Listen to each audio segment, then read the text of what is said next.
So please, God, Oh, don't God. that you're an eternal pessimist. I like to say I'm a realist. Oh, it's great. We're going to go along great. This is going to be great. This is Inside Wisconsin Sports with Trevor and Josh.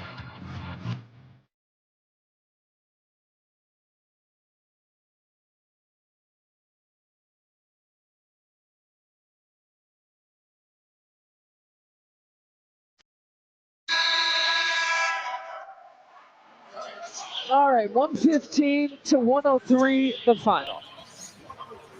And on the road, the Bucks go for a couple of Emirates NBA Cup games. Lisa Byington sounds like we feel. Perfectly described. Great. Now we go on to the NBA Cup. All right. So Hey, Bucks. there we go. The Giannis Bucks, not exciting. Turns out, not very good either. Ah! Yeah, we knew this was coming, right? Let's just get him back. Hey, Doc, how long is it going to be until he comes back? I don't know. Well, what's the timeline? I don't know. Wait, before the game yesterday, Doc Rivers was asked, hey, man, what's the timeline for Giannis coming back? And he goes, I don't know what the timeline is. I mean, I'm sure it's whatever they made it. Huh? You should know that. You should have that timeline, Doc. I have questions, but that's not this segment. This is What's Up, Wisconsin? Welcome in Inside Wisconsin Sports on your radio, statewide on the Wisconsin Sports Radio Network, and in those studios powered by the Potawatomi Sportsbook. We are live on YouTube and Twitter. Join us there and follow along as well on air. Josh, that's him. Hi. Trevor Thomas, IW, that's me. And we are off and running on a Tuesday that feels like a Thursday, but it's not really. And yet it kind of is. It's a weird day.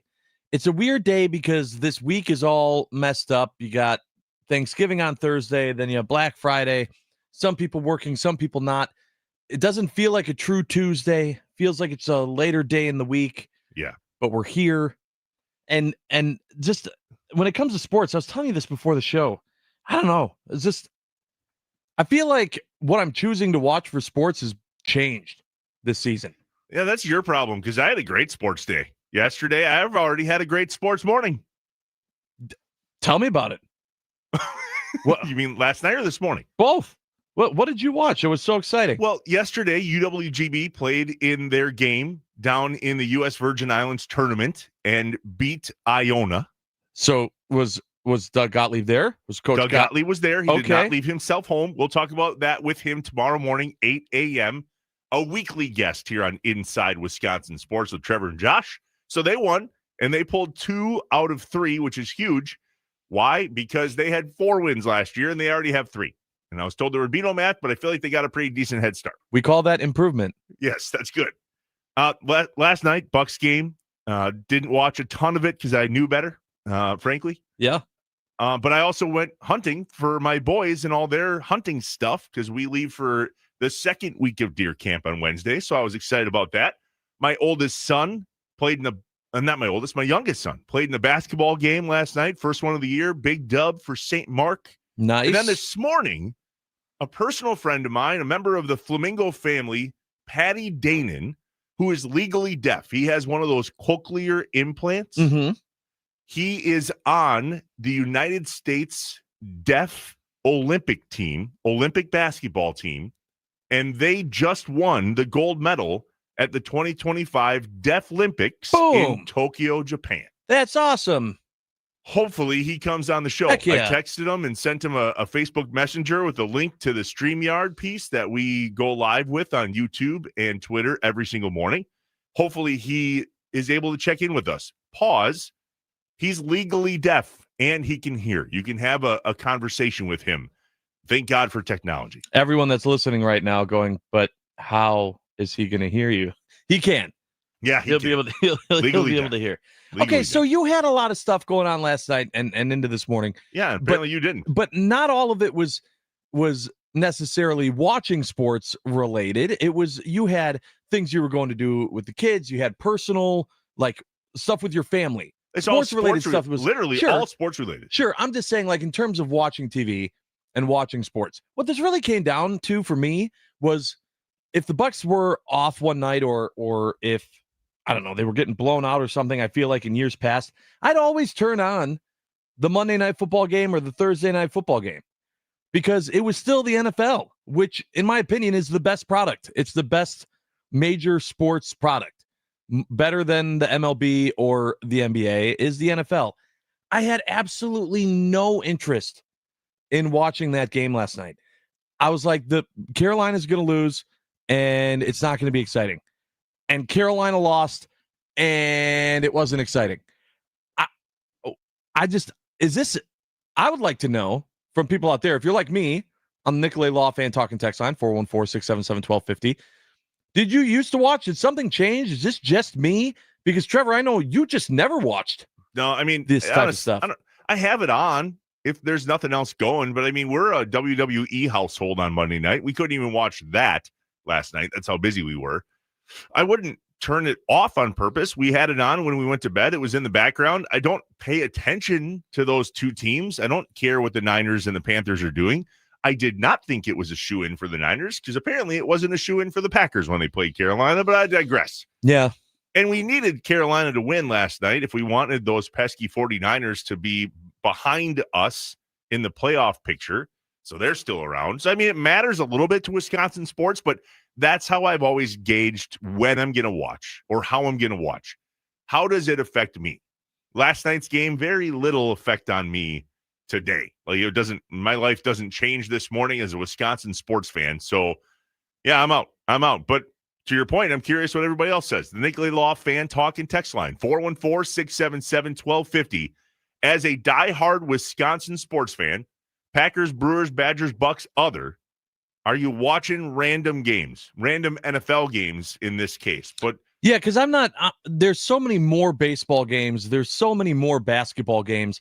To put on a random NBA game, a random MLB game, that's a different conversation. There's not a ton of football games. And so when there's one game and it's highlighted on a Monday or a Thursday night, if the Packers aren't playing, are you watching? Last night, I knew it was on. I had absolutely no interest in it. And I didn't even turn it on for a second. I'm just like, that old Josh would have done that. Old Josh would have absolutely watched that game. Yeah, I don't know what changed. Well, your life, bud, it changed a little bit. You got a baby at home. Well, sure. But it's not like I was watching Miss Rachel last night or something instead. I don't know. I think I watched like an old Saturday Night Live or something. You were trying. Well, you're getting older now too. I mean, that's an old man move right there. Oh boy. That and hoof trimming videos on TikTok. Bud. Here we go. Welcome. Here we go. Me and Nate the Hoof Guy are good buds. Never met him, but boy, do I feel like I know him. Welcome back to Nate the Hoof Guy. Welcome back to Inside Wisconsin Sports. Let's play catch up. Packers, Brewers, Badgers, Bucks, other. Packers, how we feeling? Short week. Lions, 48-ish hours away. Okay, a little more, 52 probably, give or take. Thanksgiving matchup. We'll chat later in the show about what that rivalry has looked like, what we should expect. What does Thanksgiving look like? Will we get to all of it today? Maybe, maybe not, because there's a lot to talk about in terms of this Packers game on Thursday. Plus, Mike Spofford from Packers.com joins us again this morning at 8 a.m. Always good to chat with Spoff. We'll hear today from the players out of the locker room around 12:30. That watch for those clips on Twitter shortly thereafter. Matt LaFleur and his group of dudes that are coaching along with him. Rich Bisaccia, Jeff Hafley, Adam Stenovich. All of them talk this afternoon starting at 4:45 with Coach LaFleur. It's an interesting time to be a Packers fan because we should have a lot to kind of go off of, right? Off of that Vikings game. Oh, wait, they're terrible. Yet if you go back and look at weeks 1 and week 2, that was a Packers team that kind of was recognizable this past weekend. So, Josh, what team's going to show up on Thursday? I don't know. Yeah, no clue. We still have no clue. This was a huge step in the right direction against the Vikings because we were talking for a month plus about how we just wanted to see the Packers beat a team they should beat. Not have it be close, not have it come down to the wire, just beat them. And that's what they did against the Vikings. And so that was a positive. No one is expecting that against the Lions, especially in Detroit. on Thursday. Again, is this a trap game for the Lions? no. Are we the trappy? No, we can't be the trap game. Well, it's not for us, but I wonder if it is for them. You can't have a trap game against a team that is ahead of you in the division. It's valid. Well, when you put it like that, I guess you're right. That can't be a trap game. No, that's got to be. I mean, you cannot focus on that opponent, but then you're just dumb. I'd like to take that back. This is a Take Back Tuesday. There you go. Do that here. It's a good day to take it back. Anybody else want to take anything back today? We'll do that later in the show as well. A Take Back Tuesday here on Inside Wisconsin Sports. I'm wondering, and we'll talk about it later, if we should or should not have had questions about Matt LaFleur's job. I mean, the Packers are 7-3-1.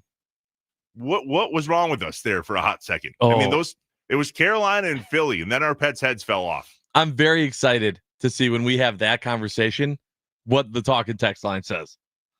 I think there's going to be a lot of double downing. Why? I don't get it. 414-677-1250, the Nicolay Law fan talk and text line. The 414 chiming in about whether we're watching Monday Night Football on a random Monday with two teams that really don't mean much to us. Jeff in Fox Point, I'll watch other division games in baseball, football, and basketball. For college, I'll watch other Big Ten games. And as you said, anything that could affect our teams. He's interested. So there you go. Sure. So did you watch the game last night? Did you watch? I don't know. Maybe it was just the fact that who the Niners were playing to, that it was the Niners against the Panthers. It did nothing. It did nothing for me. But that's my point. It wasn't just something for you. That's my point. It wasn't just last night. I don't know how many Monday night or Thursday night games I've been interested in watching, period, this season, if it had nothing to do with the Packers. And it's just weird to me. Someone on YouTube here, because of course you can also comment on the YouTube stream as you're watching us, said that they watch all the games mostly due to fantasy football implications. I am not doing well in fantasy this year. That could also have a big factor of, well, I don't really care what happens in this game because I'm done for the season anyway. I'm in a dynasty league. Fantasy is so lost on me. Yeah, it just is. Yeah, I don't know. I mostly do it as a way to just like I call it a donation to stay in certain friend groups. Yeah, stay in the group chat. Pretty much. Right. Yep.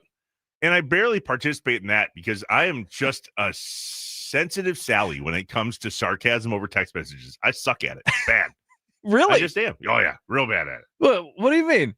You get like emotional? You're not like emotional. I just don't know how to participate in sarcastic text messages in groups because I don't want to offend anybody and I don't want to be offended. I'm soft.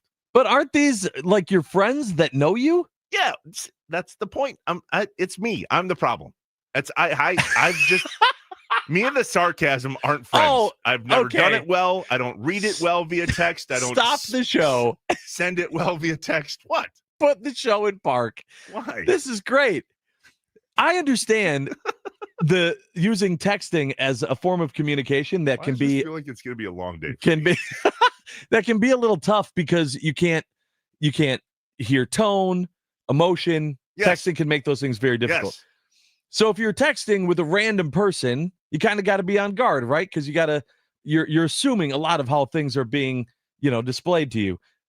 If it's with friends that know you, that you've talked to, that there's been a lot of ball busting just in general because you're friends with this person, that should translate into the group chat. Okay. All right. I have questions. Okay. How far do you take it? That's another thing I have a problem with. I don't know how far. I don't know where the line is. I worked so hard in my life on understanding where the boundary line is. And in group text, I don't know where it is. I'm bad at it. You know how you know when you've crossed the line? When no one responds. That's another thing about these group text messages. Nobody responds to mine. So it makes me feel like, you know what? What I bring to the table doesn't matter anyway. Yeah. Well, if that's the case. I told you I'm soft. If that's the case, they might not really care if you're in the group. Okay. I digress. I hate fantasy football. Screw your group text message. I'm out.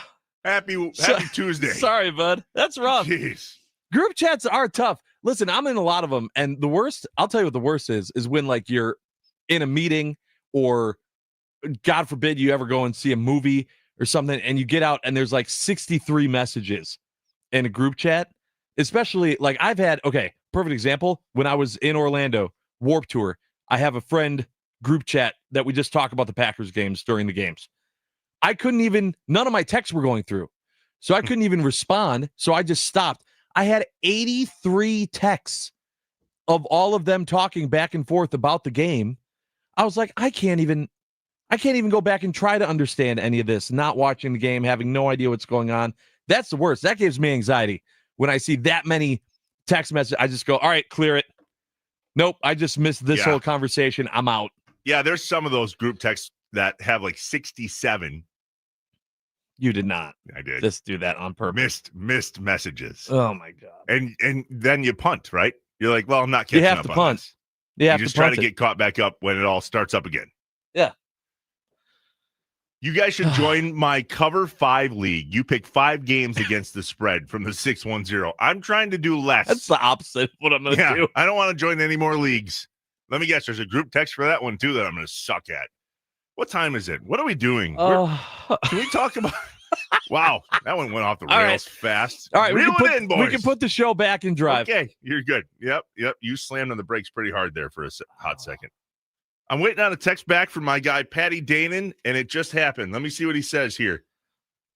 Do I have time after the medal ceremony? He's going to get a gold medal and then call us. Wow. Yes, please. Yeah, I think you do. I think you absolutely do. The 262 said last night they didn't watch any sports because there was nothing good on. They put up Christmas decorations.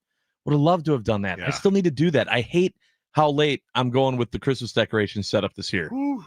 So the Christmas decorations in our house is a late thing because we have a real tree.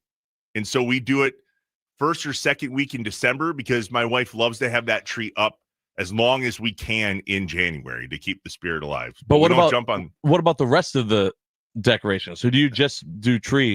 Is it really just a tree? No, there's other decorations. We have a nativity scene and all that other kind of stuff. But am I the only one that thinks that should wait until after Thanksgiving? A lot of people do. I just don't. I put it up. Get your money's worth. Have it up for longer. Good morning from the 414. Good morning to you as well. The 414 on a different last 4 digits chimed back in and said, I watched the Bucks over the Monday night game last night. That's Jeff in Fox Point. Jeff, that was a rough night for you. Rough night either way, though. Wasn't great. The 610 says no group text. Oh, that's T squared. Good morning. What's up with you? Happy Thanksgiving, boys, from the 262. I'm not joining another league. Thanks for the offer, 610. And the 864 to wrap up this segment says, we're rooting for Matt, want him to succeed. Don't trust him getting over the hump. Tomlin did, McCarthy did, Holmgren did, Carroll did. Matt has to not be the best play caller to never get there. Well, okay then. It's going to be a good show. We got to the Packers portion of Let's Play Catch Up. We'll maybe get to the Brewers, Badgers, Bucks, and other stuff later. I don't know. But I definitely have a couple questions about that Bucks game last night. So does Josh in regards to Damian Lillard. Plus, we were going to chat about it now, but we slammed the brakes on the show, and I'm soft. That's what how to recap segment 1. I'm soft. Any other questions? Thanks for coming to the show. We appreciate you, Wisconsin. I got plenty of questions.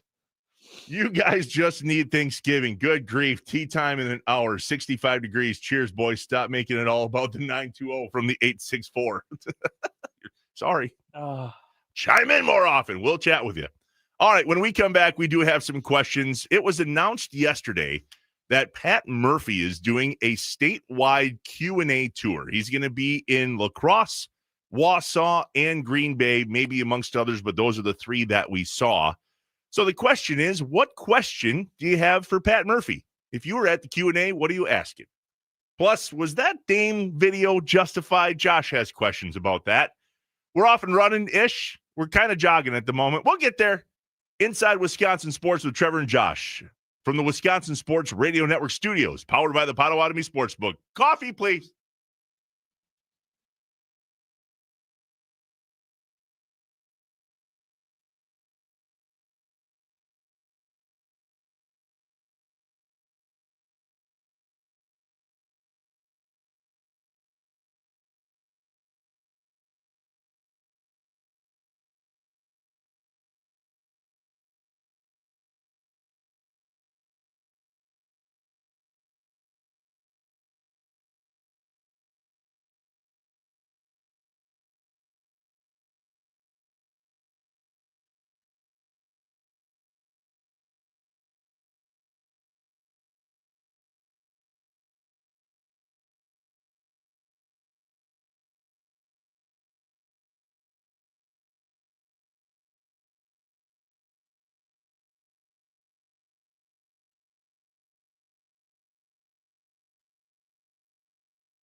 yourself, especially on your home floor. Oh, yeah! You know, I'm just excited for this opportunity.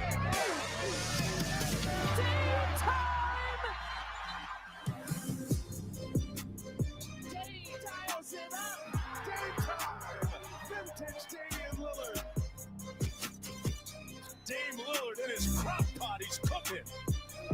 Game time. 3 seconds. Dame pulls for the win.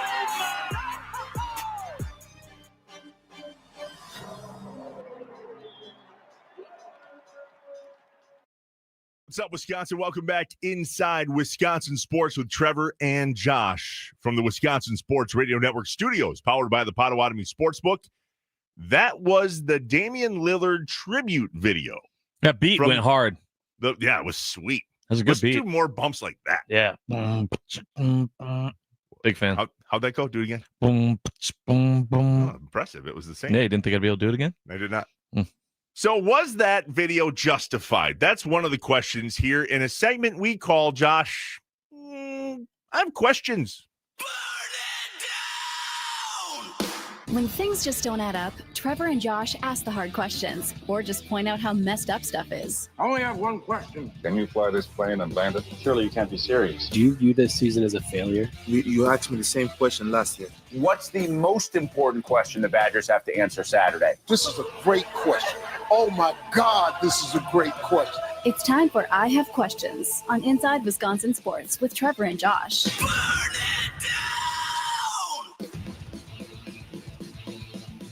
The Nicolay Law Fan Talk and Text Line, 414-677-1250. What questions do you have this morning? And there are a number of them already on the Nicolay Law Fan Talk and Text Line.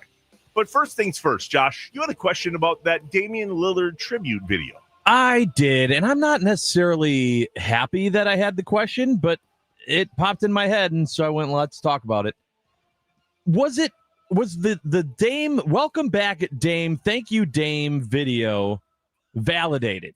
Was that necessary for the Bucks to do? First of all, Giannis or Dame not playing, right? He's still injured. He'll be out all season, but he was there, traveled with the team. Mm-hmm.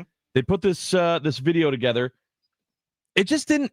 I mean, obviously, we saw the one for Middleton, right? And like, if when Brook Lopez comes back, like, okay, those guys.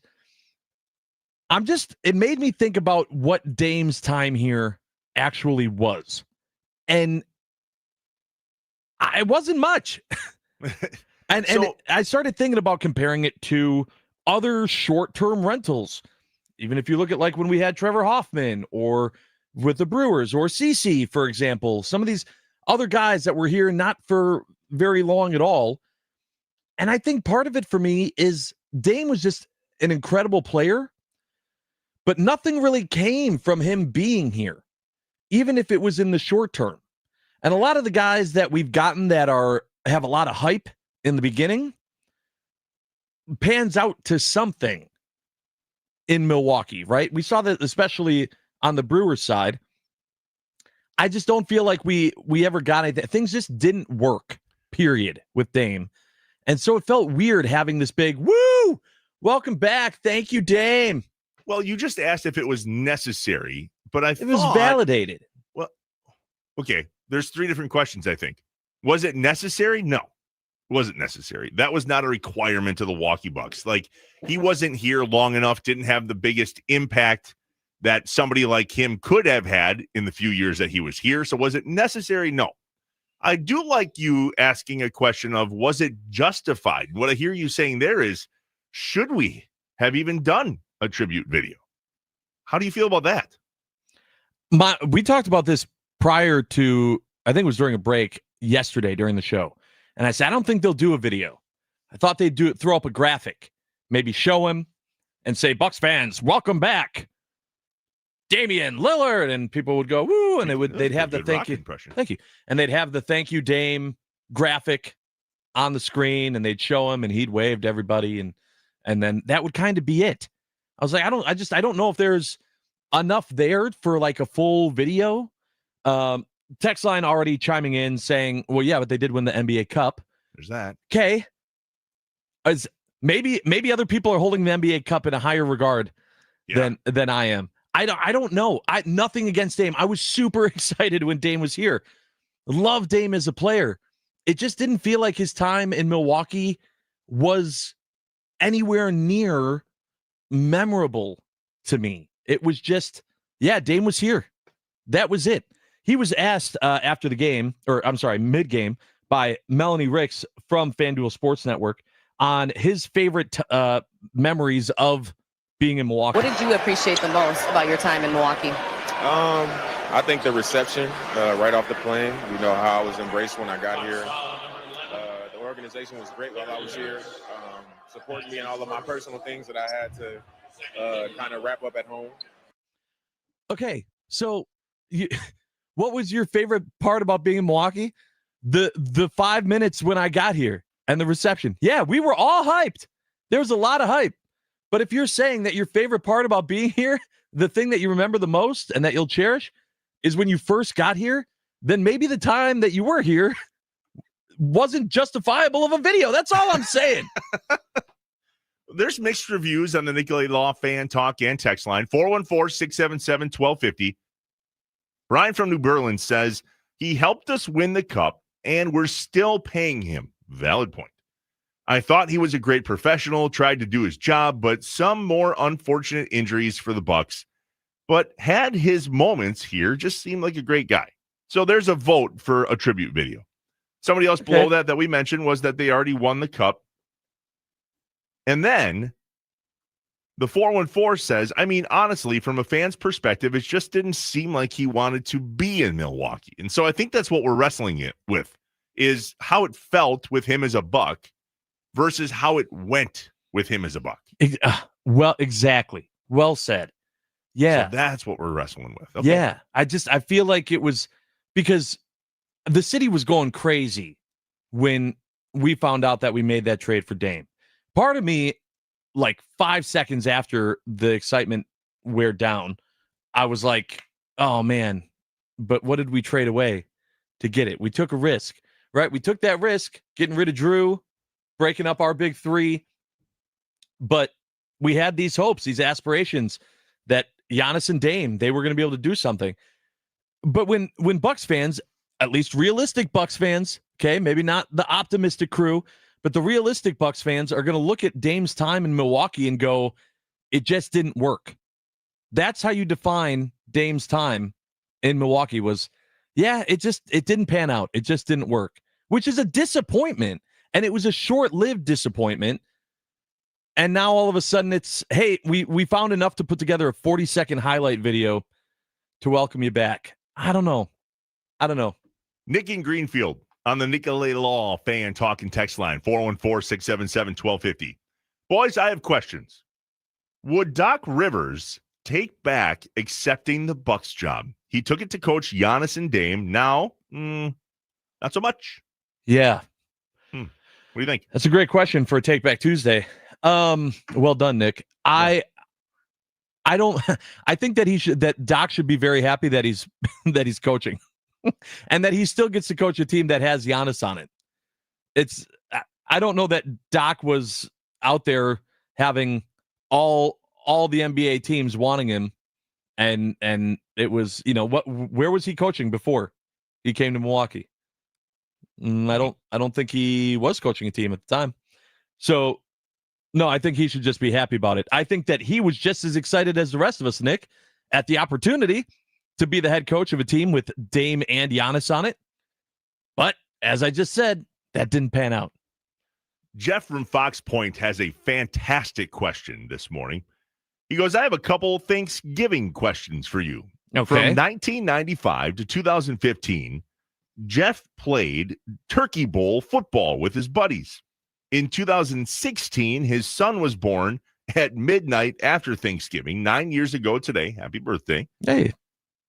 I haven't played since. My question, did you guys ever play the Turkey Bowl with your buddies? If yes, when? And then why did you stop? And if no, why didn't you start? Anybody playing a Turkey Bowl? It was one of the things I was thinking about. Some of these videos are starting to pop up on social media. Okay. I can tell you exactly why I have never, but I'd like to hear yours first, Josh. Have you ever never played did the it. Turkey Bowl? Nope. Why not? Never participated, was never invited to one in the group chat. If I was, I don't know that I would have said yes. You know how much I can't how much I can't trust the group chat? Why was that so hard to say? I don't know. Because I'd be the only one on the field.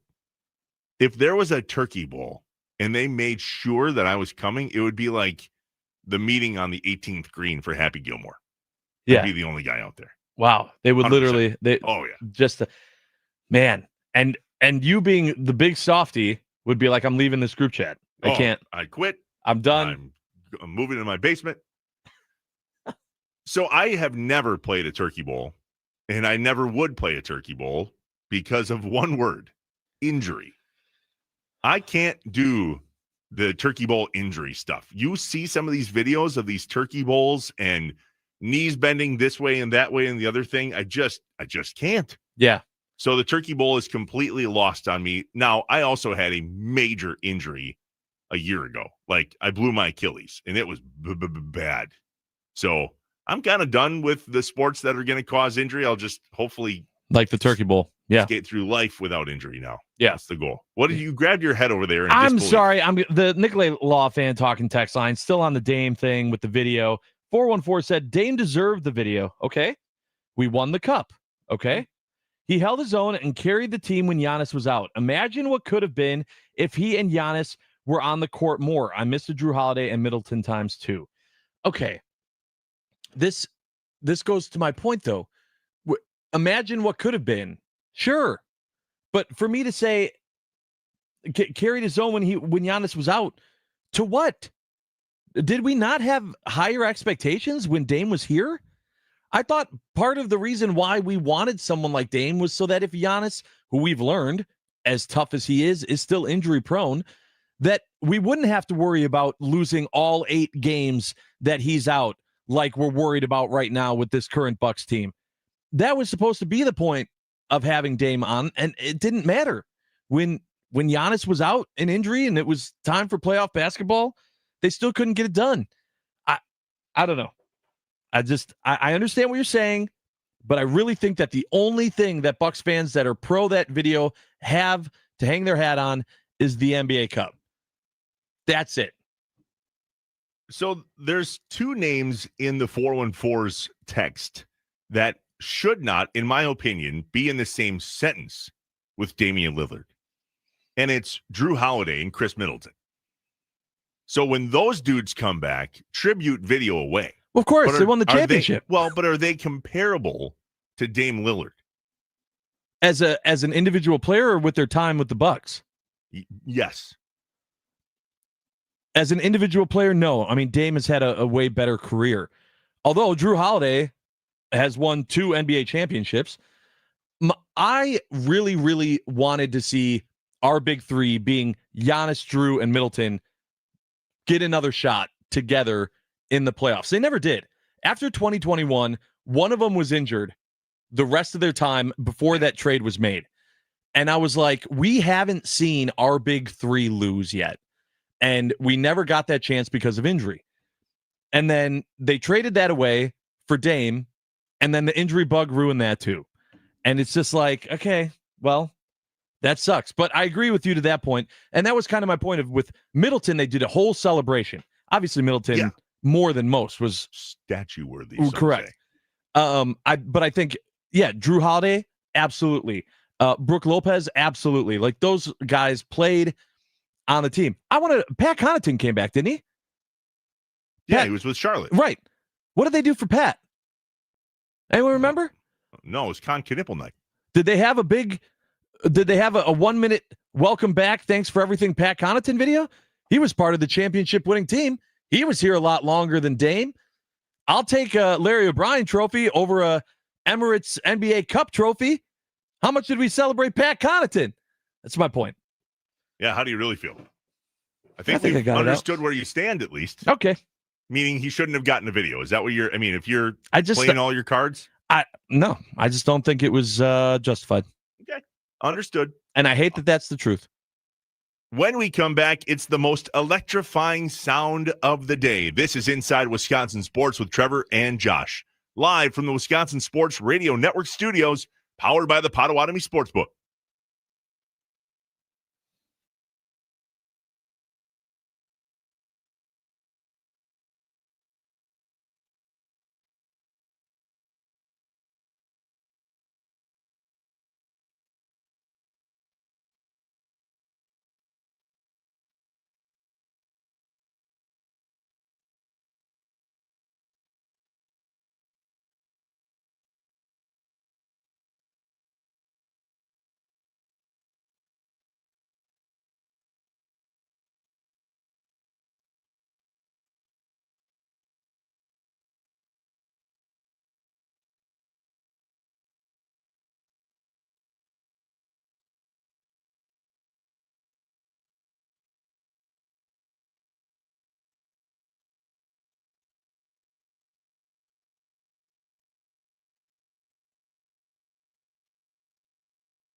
Welcome back, Wisconsin. We are inside Wisconsin Sports with Trevor and Josh, live from the Wisconsin Sports Radio Network studios, powered by the Potawatomi Sportsbook. Hey, just a heads up, next week is the 19th annual toy drive for Children's Wisconsin and Robin's Nest. Make sure to stop by if you're in the area. Blaine's Farm and Fleet in Oak Creek between 8 a.m. and 6 p.m. All of next week, daily, Monday, December 1st through Friday, December 5th, to donate in person. Now, if you don't live in the Milwaukee area here on the Wisconsin Sports Radio Network and you want to participate, you can go online to wisportsradio.com to donate, okay? It is a Wisconsin Sports Radio Network drive, the 19th annual toy drive for Children's Wisconsin and Robin's Nest. To learn more, wisportsradio.com. All right, the most electrifying sound of the day. Here we go. It's time for The most electrifying sound of the day The most electrifying on Inside Wisconsin Sports with Trevor and Josh. Brought to you by Best Electric. Learn more at bestelect.com. Don't stress. Connect with the best. 2nd and 10. As Goff's being chased by Parsons. Look out! He's got him! His first sack as a Green Bay Packer. They got a twist, another twist. You go up, under, and look at the effort, the speed, the closing ability, the bend. Micah Parsons, you're in Green Bay, and they are happy. Number one for number one. And that callback of Micah Parsons' first sack in week 1 against the Detroit Lions is our most electrifying sound of the day, brought to you by our friends at Best Electric. Remember, no job is too big or too small for Best Electric. Don't stress. Connect with the best. Call them today or visit bestelect.com. It seems like so long ago that Micah Parsons had that first sack against Detroit in week 1. Yeah, 9 since. 9 since, 10 on the season. And on paper, if we're comparing apples to apples, and we'll talk a lot about this as we continue on here with Inside Wisconsin Sports, that's one of the only categories that the Packers and their team leaders have over the Lions. Micah Parsons has 10 sacks. Aiden Hutchinson, 8.5. And then that's pretty much where our ability to beat them in apples to apples or head-to-head comparison pretty much stops. Yeah. Goff has more passing yards. Jahmyr Gibbs has more rushing yards. Amon-Ra St. Brown has more receiving yards. It gets worse. We'll talk about that a lot and whether or not we should be worried about this game. What are we looking at for Micah Parsons? Where do we stand on the whole expectations of Jordan Love? And is it difficult on this short week? Plus, is there anybody out there that may or may not want to take back what we had to say about Matt LaFleur a couple, 2-3 weeks ago? Because they're 7-3-1, just behind the Bears for first place in the division. Playing pretty good football right now, but it seems like that loss to Carolina and then to Philly, that made a lot of people squirrely. Yep. So much chatter about the Packers coming up here in Inside Wisconsin Sports. Before we get to the top of the hour, we mentioned this in I Have Questions. Brewers manager Pat Murphy is doing a statewide Q&A tour, and it's very relevant to us on the Wisconsin Sports Radio Network. He is coming to Wausau, the Grand Theater, on January 19th. Go to the Grand Theater's website for ticket information. The event starts in Wausau then at 7. The next day, he's coming here to Green Bay, Epic Event Center. It is a general admission deal. Doors open at 6. Tickets are available for purchase tomorrow morning at epicgreenbay.com. Plus, the Saturday before those two, he's going to be in La Crosse on the 17th. So if you live in the Wausau, Green Bay, Northeast Wisconsin, La Crosse area, and want to go and participate, Josh, they used to call these events hot stoves. Remember that from back in the day and being a baseball fan? Yep. It's a way to get people excited about baseball in the dead of winter. Pretty cool that Pat Murphy is going to tour the state of Wisconsin and have these Q&As. I reached out to Pat last night and said, hey, just saw the information about you coming to Green Bay amongst other places. Want to jump on with us in the morning and talk about it? And he said, can't. Got some personal appointments, but sorry. Yeah. Which I believe him. When he says, sorry, I can't jump on with you guys, I believe him. I believe every word he says, which I can tell you, if you were in a group chat with Pat Murphy, I think you'd have to drop that group chat because what do you say back to him? I feel like Pat doesn't mess around. He'll say some stuff, and if you're soft, you can't hang with Pat. I would not be in a I don't think you can. Chat. How do you know when he's being sarcastic? Man, scary. I mean, you just watch some of the pressers. Yeah. And the way that he responds to media questions. I mean, he's one click away from being like, well, that's a stupid question. So if you're going I mean? to one of these Q&A events, do you have that in your marble? Oh, are you like, I'm thinking that for sure. I don't know what to ask this cat. I'm second guessing every question that pops in my head. Now, are you raising your hand to ask a question, Josh? Like you're there, you're in the GA, you're not a member of the media. Are you asking a question? I'd really have to think and be positive that it was a good question. Well, because I would doubt, like I said, I would doubt myself so much because he wouldn't be the one to answer it and in the back of his head go, that's a dumb question, but yeah, my answer is blah, blah, blah, blah. He would let you know. Yeah. Oh, you probably should have let someone with a better question ask. But anyway, here's your answer. And then give me my answer. So last January of 2024, when he was announced as the Brewers manager, we had him on the Inside Wisconsin podcast. And behind the scenes, as we started chatting with him, as we were getting ready to record, I said something about him being at the age he is, where most people strive to get to and retire, and he's now getting his first full-time managing gig. To say that he loved me bringing up his age would be an understatement. Then I accidentally did it during the show again. And he's like, well, there Trevor goes with the age thing again. And I've heard him bring that up with other people. So if you're listening and you're going to one of these Q&A events, I would leave Pat Murphy's age out of it. Yeah, just don't bring that up. You're welcome. Because that's going to be one of those that he doesn't take super well. Yeah. And good luck getting out of that in the middle of a Q&A. More info. Search Pat Murphy State Q&A Tour on the Google. He'll be in La Crosse, Wausau, and Green Bay for the Green Bay one. Tickets go on sale tomorrow morning. Go to epicgreenbay.com. That's when I just want to go as a fan. Stick me in one of those GA chairs, put a beer in my hand. I don't want to sit and ask questions for this radio show or the podcast. I want to take that in. I'll take some notes. I think there's going to be some things worthy. Have you ever sat in? Well, we can talk about it later, but I don't know. Q&As are difficult. They're weird. And there's a hosted Q&A, and then there's the audience Q&A. All right, when we come back, time for a morning mind dump. Inside Wisconsin Sports with Trevor and Josh, live from the Wisconsin Sports Radio Network studios, powered by the Potawatomi Sportsbook.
an eternal optimist. So please, God, don't tell me that you're an eternal pessimist. I like to say I'm a realist. Oh, great. We're going to get along great. This is going to be great. This is Inside Wisconsin Sports with Trevor and Josh.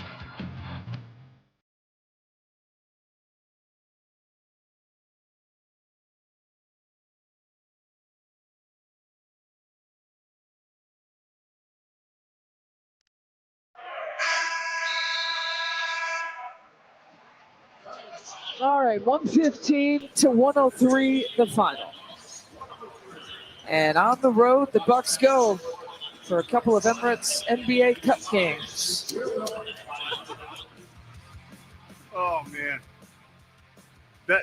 So we played that at the top of the 6 o'clock hour, and it was like, woe is me. Now it's kind of funny. Yeah, is it? Man, going on the road. I wonder what Lisa Byington's like in a group text. Things aren't going well. It's a good question. That did not sound good. I don't know if I can blame her. We'll talk about it because this is what we do. It's Inside Wisconsin Sports. My name is Trevor Thomas. He is Josh Albrecht. Hi. Hi. We are live from the Wisconsin Sports Radio Network studios, powered by the Potawatomi Sportsbook. A little slap happy this morning. You can tell it's a short week. Excited for Thanksgiving. Excited for Packers football. Lots to get to there. The Thanksgiving Day game against the Lions. But let's start here about this whole idea of Love versus Churio versus Antetokounmpo and who hurts the worst when they're hurt. It's in what we call the Morning Mind Dump. I have voices in my head, they counsel me, they understand, they talk to me. The coffee is kicked in. We're awake and ready to roll. Let's get some things off our chest and out of our heads. You don't know what it's like to be me out here for you. It is an up at dawn, pride-swallowing siege that I will never fully tell you about, okay? I'm as mad as hell, and I'm not gonna take this anymore! I'm in a glass case of emotion! What we've got here is failure to communicate. We've got no food, we've got no jobs, our pets' heads are falling off! It's time for the Morning Mind Dump on Inside Wisconsin Sports with Trevor and Josh. The Nicolay Law Fan Talk and Text Line, 414-677-1250. If you need to get it off your chest and out of your head, we're your safe place to do so. Let us know. Call, text, whatever you so choose. The Nicolay Law Fan Talk and Text Line, 414-677-1250. To start this conversation, we go there to the 608, who says, is it over for the Bucks? Miles Turner, a bust. Bucks have a lot of usable parts, 1 out of 4 games per se. Bucks need a Giannis light, someone consistent. If they don't somehow get that part, is the party over? And so we're chatting in the Morning Mind Dump about Giannis being hurt and why that feels like it hurts so bad. But Jordan Love is hurt, and Jackson Churio has some hamstring thing going on towards the end of the season there. And obviously, Giannis is out with this groin strain. What hurts the most? It's being Love so close. Oh, I wasn't sure if you're going to pick up on that. Totally did. Well done. Thank you. So what hurts the most, Wisconsin? Love, Churio, or Antetokounmpo? It's the easiest question. But I hate that it's the case. But it's not even recency bias. It's absolutely Giannis. And Why does that hurt the most? Because I don't agree. Because not only, well, for me, first of all, Giannis is my favorite athlete, period, forever. Favorite human. Well, I love my children, in case they're listening. But what about Julie? Yeah. Maybe tied with Giannis. I don't know. Okay. But when you look at the impact that one player has on the entire organization, yeah, it's Giannis. If something happened to Jordan Love, there are already people saying, give Malik Willis a shot. If Jackson Churio, God forbid, wasn't playing as a Milwaukee Brewer anymore, there would be other players that people, Sal Frelick, Bryce Durang, you could go other ways. We have seen over the last 3.5 games of Bucks basketball what the Bucks would look like if they did not have Giannis. And we are very familiar with that type of Bucks basketball. We still remember how it was before Giannis. And that's what's Scary. That's what the 608 was getting at here about is the party over. Because if there's no Giannis, the Bucks, they aren't relevant. Period. I think I get it. The Bucks recovering from Giannis is the hardest to recover. We can recover faster on the Brewers minus Jackson Churio and on the Packers minus Jordan Love. But we apparently can't recover on the Bucks if Giannis is out. Yeah, I'm saying more than that. If right now you rip those players off the teams and you tell those teams to keep playing, I think you look at the Brewers and you go, okay, but you can still you have Miz on the mound. You have, Contreras, you have Terang, you have all these other pieces that you're still excited about. If Jordan Love was ripped off this team, you'd still have an incredible defense. You'd have Josh Jacobs. You'd have something doable in Malik Willis. You rip Giannis from this Bucks team, and you're losing by 10 to 15 points in every game. So I hear you. It's unrecoverable. Yeah, right? The organization falls out of relevancy. And this ultimately comes down to a money thing, though, because Giannis is by far the cream of the money crop with the Bucks. And if they weren't spending that much on one player who is slightly injury prone, would it be a different story? Because he's like the star. Yeah. Like Giannis and then everybody else. I still think that it's more than that because of just the culture, right? Giannis is the culture. Giannis is the Bucks. But that's my point. Bucks. If you have money, if the Bucks have a crap ton of money, and they're willing to go and try to spend it all on a free agent star that's currently on a different team, with Giannis being gone, those stars weren't choosing Milwaukee, even if it was for a ton of money. It was people wanted to come play with Giannis. They wanted to come be here with Giannis. I think that the Packers, even if Jordan Love wasn't there, right? I mean, who forgets how Aaron Rodgers used to say, people want to come play with me. I think the Packers organization has a tradition of winning and being competitive. And so if someone's going to get a crap ton of money and also know that they're playing for an organization that is always competitive and giving themselves a chance to win, they'll go there. The Bucks aren't that without Giannis, period. Giannis said at the beginning of the season, you should be worried about us. Remember? I mean, he came out and said this team's going to do some stuff. Yeah. He forgot that he's a big part of that. He's the part. I still think it's his fault. I still think he stayed in. If he knew he had a groin injury, dude, get out of the game. Hopefully it's only 1 week and we get him back. Hey, Doc, what's the Doc doesn't know the timeline. We'll see. Hopefully he is back soon because we need him. All I'm saying is, Bucks fans, are you going to go to a Bucks game to see Bobby Portis put up 20, have a good night, AJ Green, who's shooting 48% from 3 on the year, all of these, I mean, decent stats, decent players, but on a team without Giannis that can't finish and is losing by 10 points. That's not a fair question. That's not a fair question because we either have Giannis or don't have Giannis. Uh-huh. What we're trying to figure out is what hurts the most. And what hurts the most is when Giannis is down. But the Bucks minus Giannis, we can't even fathom what that team looks like right now because it looks nothing like it currently does.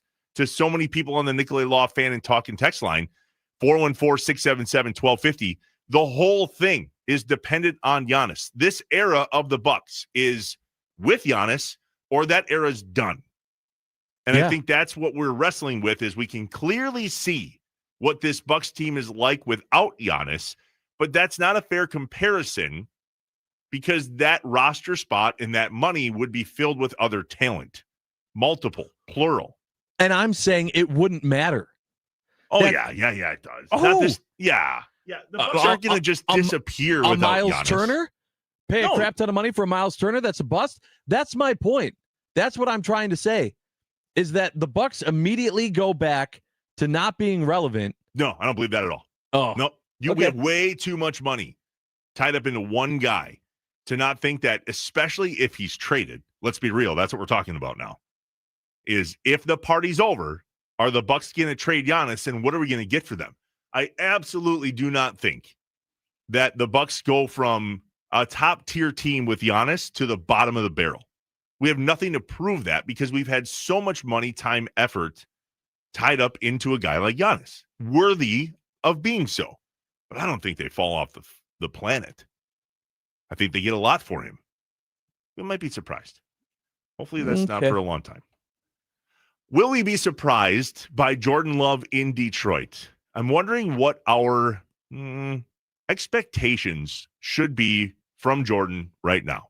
If we look at the rest of the season and how Jordan played, specifically against the Lions and the Commanders and against the Steelers, if he's throwing touchdowns, this team's going to win, or at least tie. Yeah, but if he's not, a win is harder to come by other than this past weekend. In the game against Detroit in week 1, he did not have a huge game throwing the ball by any stretch, and he had 2 touchdowns. And they got out to a fast start, but it wasn't for a whole bunch of yards. The Packers team just set themselves up for success across the ball, complementary football, which is what they played this past weekend. Mm-hmm. So what should our expectations be of Jordan Love? Well, how does this break down? What are his stats? What should we expect? The first things first is his shoulder is not well. And so we can't expect him to run. Right, Josh? I mean, he's not going to scamper much. Well, he better not. If he does take a hit, it's Malik Willis time. That's for sure. Right. So if we can't ask him to scamper, then we're going to absolutely have to ask him to throw the ball because we absolutely have the run established now. People are expecting us to run with or without Josh Jacobs. That was a huge victory for the Packers this last weekend, by the way. For Emmanuel Wilson to come into a game, Josh Jacobs-less, and show our opponents that we are still fully capable of establishing the run. Now they have to consider that because for weeks there, the jury was, the verdict was in. How to beat the Packers was stack the box. They can't get the run established. They're going to go run, pass, punt. Now we've proven that indeed we can establish a run, even though the defense for the Lions is slightly different than the defense for the Vikings. Mm-hmm. And so we have to pass. And so if we're also going to pass, if we go back and look at the highlights from week 1, Jordan Love looked dialed in against the Commanders, dialed in against the Steelers, dialed in. He has it in him, but rare do we get to see and experience Jordan Love without some sort of injury that is in his body. Hurt, always. Injured, hopefully not always. But it's certainly been how we've been with Jordan Love the last few times that we've watched him play. So, Josh, what should we expect from him? Well, and I think that it's kind of nice that what we have to expect from him is that he plays good, not great. Because that's been one of the wonderful things about having Micah Parsons and this defense where it is that we don't have to rely on Hall of Fame quarterback play. We just needed to not be what we saw against Carolina, what it wasn't against even, against like the Cardinals when that game got closer than it should have. If he plays well, if they do good as a team, they don't necessarily have to be great from Jordan Love. This team can win because of that defense. And I think we've seen good Jordan Love all season. I don't think we've seen great Jordan Love, but that's okay.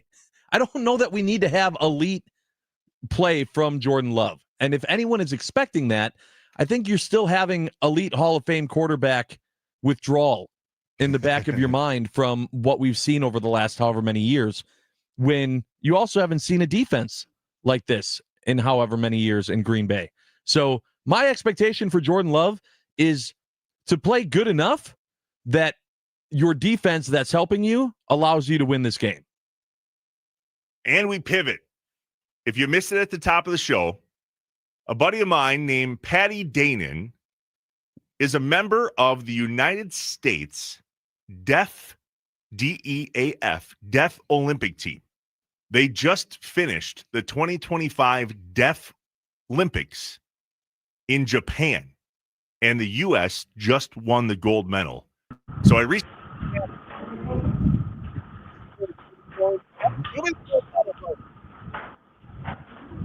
Where's the gold? You got the gold in your hands, Patty? Hey, guys. How's it going? Glad I could. Right here. There it is. There it is. Woo! Outstanding. Well done, sir. It's heavy. It's heavy. Thank you. Patty Danon. Thank you. Patty Danon, buddy of mine, Deep here, Wisconsin, Northeast Wisconsin. Patty, one of the questions that somebody already asked this morning is how in the world are we talking on the radio and on video, on live on YouTube and Twitter, with somebody that's deaf? So how do you land in the Deaf Olympics? Talk to us about what that's like for you, knowing that obviously you can hear, you have a cochlear implant, but you're legally deaf. Yeah. So I'll give you kind of a brief overview of how I got tied into this. In 2018 after high school, I apparently clicked on something while taking my ACT, like I have a deaf or hard of hearing. I clicked on that. All that information gets sent to Gallaudet University, which is the all-deaf college in the United States.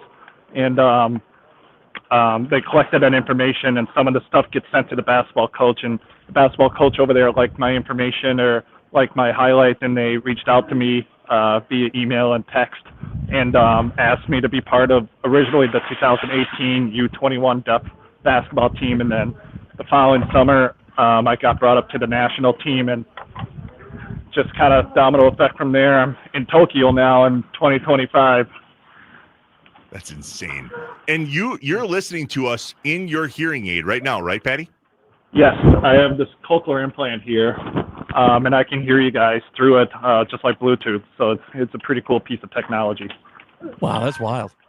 Yeah. Gold medal Olympic champion Patty Danon joining us. That's insane, Yes, man. sir. Look at that medal. So I watched the game live here from the studio and watched all of that come to a final. It is the Deaf Olympics, but does that mean less to you? Probably not. No, it's a really cool achievement. It's amazing. It doesn't limit me. It doesn't limit anyone else. It just gives the deaf community an opportunity to showcase their talent and their skills. It's just a really cool event that's put on every 4 years, just like the normal Olympics. And there's athletes here who could easily compete with the real Olympics. So it's no less competition. It's a really incredible event. Are you still in the arena as we speak right now? Were you just out on the court? Yeah, we just got done with the ceremony. They're escorting me out here. Yeah, we just got done with the ceremony. Ukraine took second and Greece took third, so I wanted to give them a special shout out too. Awesome, man. Hey, you got a lot cooking right now. We appreciate you jumping on. I wanted to make sure that we gave you just a few moments in the time of day to celebrate this. Patty knows, Inside Wisconsin as a whole, whether it's sports here on the radio or the podcast, is 100% dedicated to the people, the stories, and the patriotism of Wisconsin. And when we got guys like this in our backyard who are accomplishing something like Patty just did, winning the gold medal at the World Deaf Olympics, man, it's worthy of some time here on the Wisconsin Sports Radio Network. Can't wait to see you. Can't wait to share that gold medal weight with you. That's going to be so awesome. When are you coming back? I am flying out on Thursday, so I'll be landing in the United States Thursday because of the time zone, and that's Thanksgiving. So I'll be back in Wisconsin the next day on Friday. Awesome. Back in the United States for Thanksgiving, sporting the gold. Patty, so happy for your brother. Love you. Can't wait to see you. Congratulations. Thank you. Congrats, Thank you. Patty. Love you Thanks too. so Thanks for much. having me on. See you, buddy. That's Man. so cool, dude. And to represent all of us like that, way to go, man. Have you ever done anything representing the country, period? No. I don't even remember the name of the organization, but I represented the country in some bowling tournament once. And I ended up taking, I don't know, second or third. I don't know. I still have the trophy, but it's quite a feeling when there are a bunch of people chanting USA and they're talking about you. And so to win the gold, and I don't care what it is, that's awesome. And I asked him specifically if it meant less, because to him, he's a very talented athlete. He just happens to be deaf. Right. And so if he's winning the gold medal in the Deaf Olympics, but he's a very talented basketball player and watches what he would call, he himself said, the normal Olympics, for him, the accomplishment is the same. And for us, being proud is the same.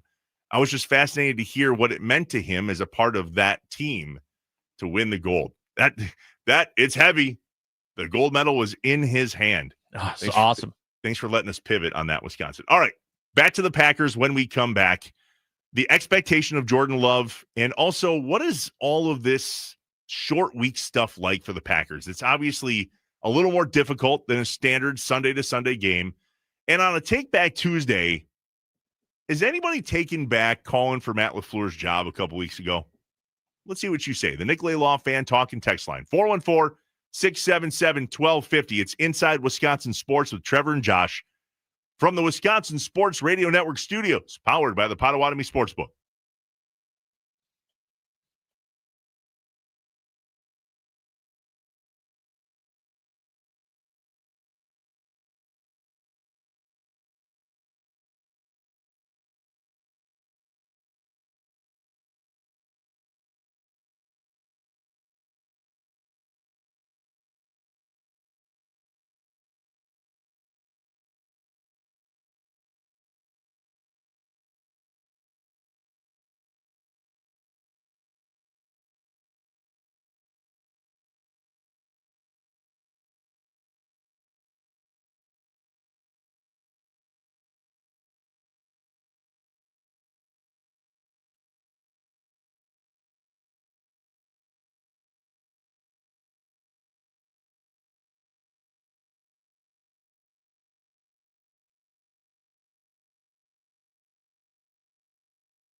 It's a big time challenge, but it's the same for both. So, short week, quick turnaround, but it's the same for both teams. And bottom line is, it's a really good football team that we're going against. Obviously, I mean they've won the North the last few years, and we've struggled against them. So I'm sure it's going to be a heck of a football game. Matt LaFleur, courtesy of Packers.com, talking about the challenge of a tight turnaround Sunday to Thursday. Welcome back inside Wisconsin Sports with Trevor and Josh, live from the Wisconsin Sports Radio Network studios, powered by the Potawatomi Sportsbook. If you just missed it, we were just able to chat on the fly with a guy by the name of Patty Danon. Patty from Northeast Wisconsin here in Green Bay, where I am on the Wisconsin Sports Radio Network. Josh is there in Milwaukee. Listeners in Wausau, Duluth, Superior, the Fox Valley. Patty is from Northeast Wisconsin, and he's on the Deaf Olympic team for Team USA, and they just this morning won the gold medal. It was so cool to chat with him, and we really appreciate the text from Steve in G-Town that says, this is easily the best part about you guys in this show. Doing different Wisconsin sports or sporting stuff. Talking about the Packers, sometimes 4 to 5 days, gets brutal no matter how good they are. So kudos to you guys for having them on. That's so awesome. So awesome. So grateful that he was able to jump on. Can't wait to see that gold medal in person. So cool. Very All right, cool. So, hey, good timing. Let's move back to Packers, shall we? Okay. So the idea is on Tuesdays, every once in a while, we may find a thing that we are able to just reminisce on and go, probably want to take that back. And so as Matt LaFleur talked there about going up against a really good Lions team on Thursday, I wondered if any of us feel remorse or have regrets in regards to wanting Matt LaFleur no longer the head coach of the Green Bay Packers. So where do we stand on that, Josh, on a Take Back Tuesday? Are you having regrets thinking that we should move on from Matt LaFleur? I'm very hesitant to take that back before this Lions game. Is it wrong to say that my feelings on Matt LaFleur changed so much based on what happens on Thanksgiving Day? I don't want it to be a flip-flop week in, week out opinion and feeling on Matt LaFleur, but I feel like it is. I feel like that's exactly what it is. Why do you have that? Why do you have a week in, week out feeling on Matt LaFleur? What have the Packers at 7-3-1 not proven to you over the course of the majority of these games that they're worthy and that he's worthy of being the head coach? Because there's still, even in the wins, there are frustrating things, frustrating play calls, the times when you see it as run, punt, and it's on, or sweep this for a 2-yard loss, sweep that for a 2-yard gain, run, punt, to where it's frustrating football to watch. And so we've talked about this in the past. Winning football. It's frustrating winning football. That's exactly the hard part. I know we've talked about this in the past of it can't just be looking at the record. If it was just the record and all you cared about were the wins and losses, you wouldn't have any argument against Matt LaFleur, because being 7-3-1 isn't anywhere near bad enough to be calling for his head and wanting him replaced as head coach. So is it safe to say then that we can't because they are winning? I mean, there's the difference between frustrating losing football and frustrating winning football. See, but that's what I'm saying is the difference and why I can't take it back. Because I feel like our feelings on Matt LaFleur go from tolerate to furious. Even when the Packers win, it was a good win against the Vikings. At no point did I feel like, there we go, Matt LaFleur. That's what I was looking for. I still didn't feel that way. And so if I'm sitting here as a fan and I'm going, at best, I'm tolerating my feelings for Matt LaFleur. And at worst, I'm furious with my feelings with Matt LaFleur. I'm not ready to take back the way that I talked about him after the Panthers loss. We talked about this off air, maybe a little last night, where you were concerned, Josh, that this was a must-win game for the Packers. I hated that. If you look at the Matt LaFleur era against the Lions, specifically in the post-Aaron Rodgers era, is not good. We beat them in week 1. Before that, ironically, it was on Thanksgiving in 2023. Oh, that was an awesome game. But in the last 10 meetings between the Packers and Lions since December of 2020, the Packers have won 4 of those games, 2 of which came in 2020 and 2021. So we have won 2 out of the last 8 times that we've faced the Lions. And if you just compare it to Thanksgiving, the Packers all time are 9-12-1 versus Detroit on Thanksgiving. Can you imagine if we tie? Oh my gosh. And here's the other thing too. I feel like this is a rough spot. This week is a rough spot for Matt LaFleur because his way of coaching is going to be highlighted against Dan Campbell, right? It's not going to just be if the Packers have a bad game, people are going to be upset with Matt LaFleur. It's going to be, and right on the other side of the field, you see Dan Campbell and what the Lions did and how he coaches and how different it is from how Matt LaFleur coaches. And all of those comparisons are going to be made. There's a very good chance that Friday morning, the way that people are talking about Matt LaFleur is going to go right back to being super ugly like it was after Carolina. I'm just saying it's a tough spot for him. Do you think even if the Packers win, they go in to Detroit on Thanksgiving and they kick butt, that anyone is coming out on Friday and going, and that's why we have a coach like Matt LaFleur in comparison to Dan Campbell? I don't see it. I just don't see fans having that conversation. That's why I'm saying it's a meh at best for Matt LaFleur. Because if that happens, I think we're focusing on the good things that Jordan Love does, that the defense does, that Jeff Hafley does. I don't think that we're coming out of this going, and that was a great game for Matt LaFleur. I think that the fan base is just so sour on Matt LaFleur right now that even if he calls a really good game and the Packers come away with a victory, he's not getting his flowers. But if they lose, it is going to be all the comparisons to Dan Campbell, all the soft crap calls that Matt LaFleur does, all of the stuff that people have already said. I mean, look at the talking text line. Nicolay Law, fan talking text line already this morning. We had people saying, here at 262, I expect Matt to run the ball 75% of the time. Love can't do anything when Matt LaFleur won't throw. Before the game. And people are already, this is what I'm saying. You can say I'm being pessimistic. I'm being realistic about the outcomes. There is no, he'll get his flowers or he'll get destroyed. It is, he will be tolerated or he's going to get destroyed. That's the realistic outlook. The 414 brings up a good point. He says, no regrets. We just beat a 2-win team in the Giants and a 4-win team in the Vikings, which he or she is saying isn't exactly something to hang your hat on. Sure. His playoff record, though, is what I measure him by. This is Fish in the Falls. So that's a good question.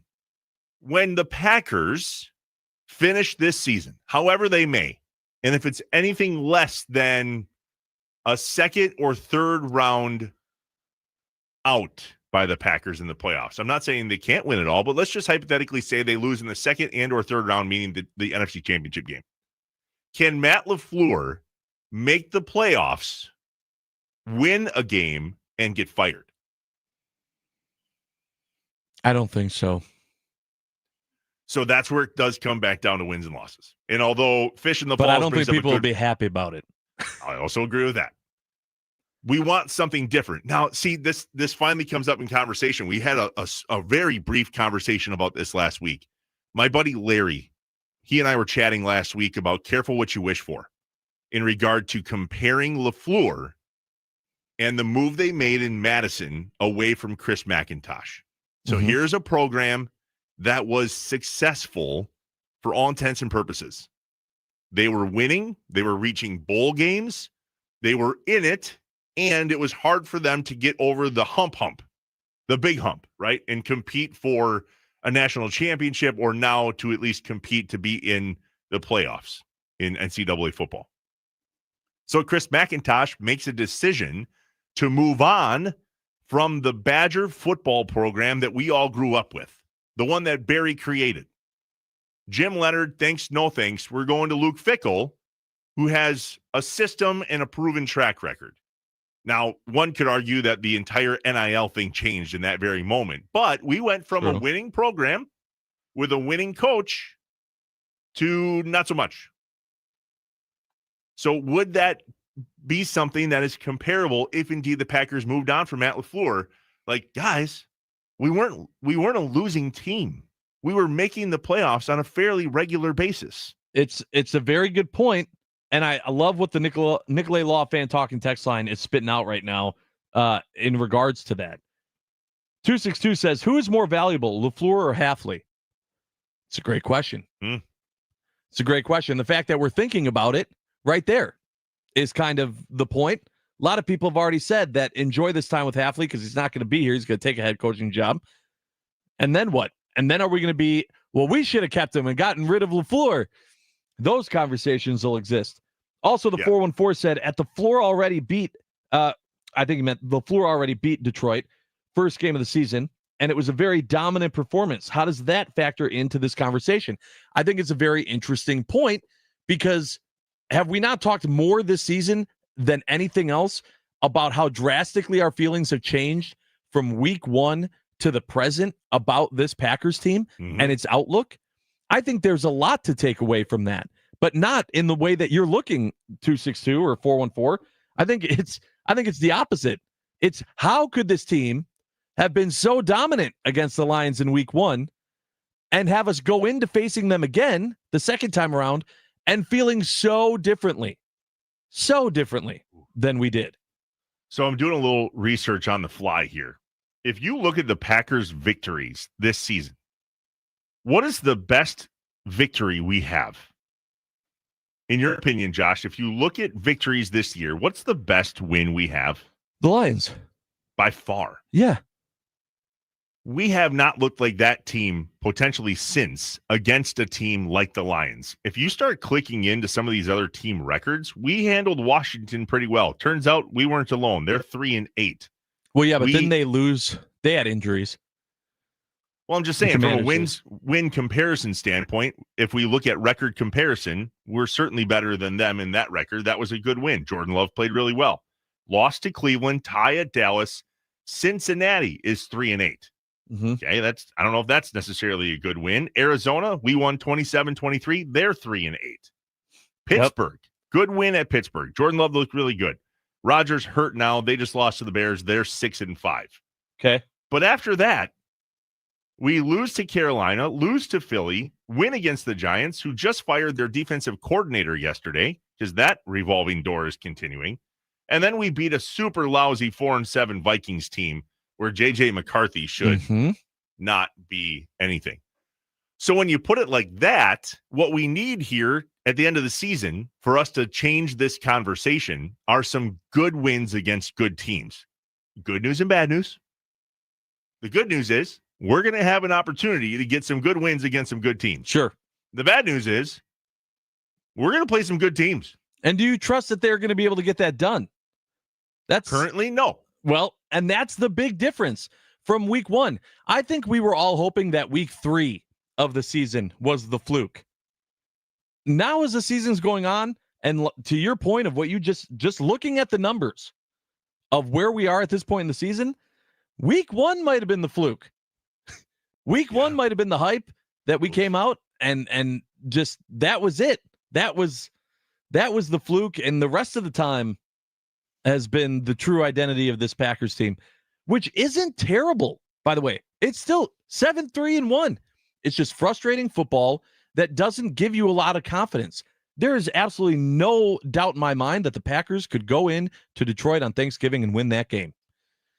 But they absolutely could get destroyed, and we could be talking about wanting Matt LaFleur's head on Friday. I would like to take back my take back. I'm not convinced Matt LaFleur needs to stay. Welcome. There it is. Let's have a Tuesday. Listen, at the end of the day, if the Packers don't make the playoffs this year, he's gone. He's gone. I would bet the farm on that. Do you not feel like this game against Detroit has huge division implications? Winning the North? I mean, maybe. I certainly think it would be harder for us to win the North, but I don't think that this is the game that's going to decide the NFC North. Let me ask you this. Do you think between the Bears or Lions, who's most likely to continue their streak of winning? The Bears, and I hate that. That's an interesting. They're on a heater right now. That's a take.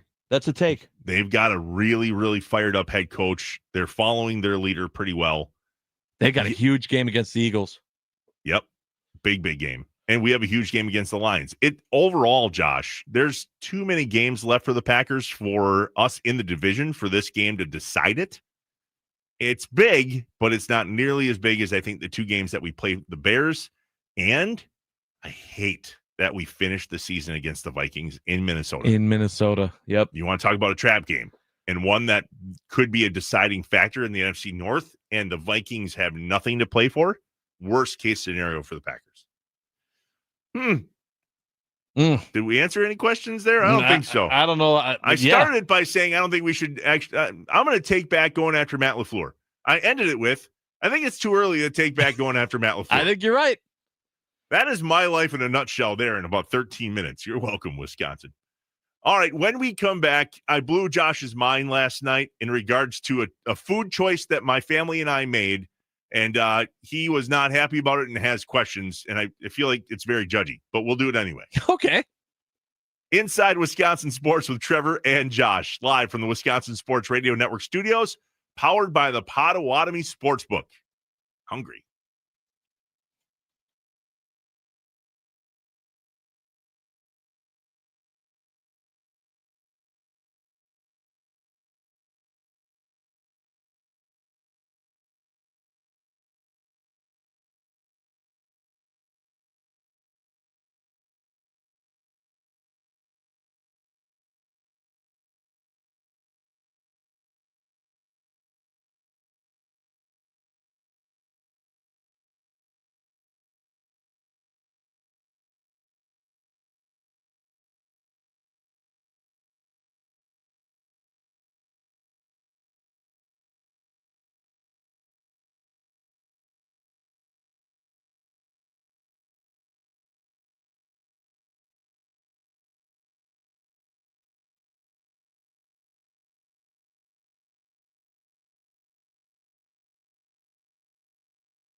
Live from the Wisconsin Sports Radio Network studios, powered by the Potawatomi Sportsbook, this is Inside Wisconsin Sports with Trevor and Josh.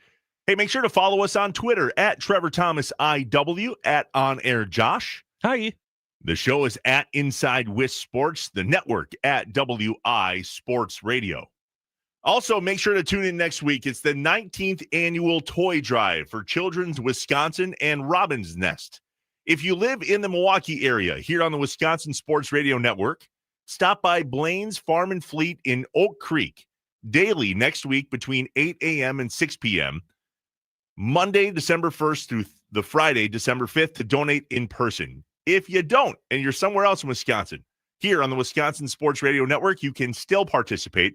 Go online to wisportsradio.com and donate there.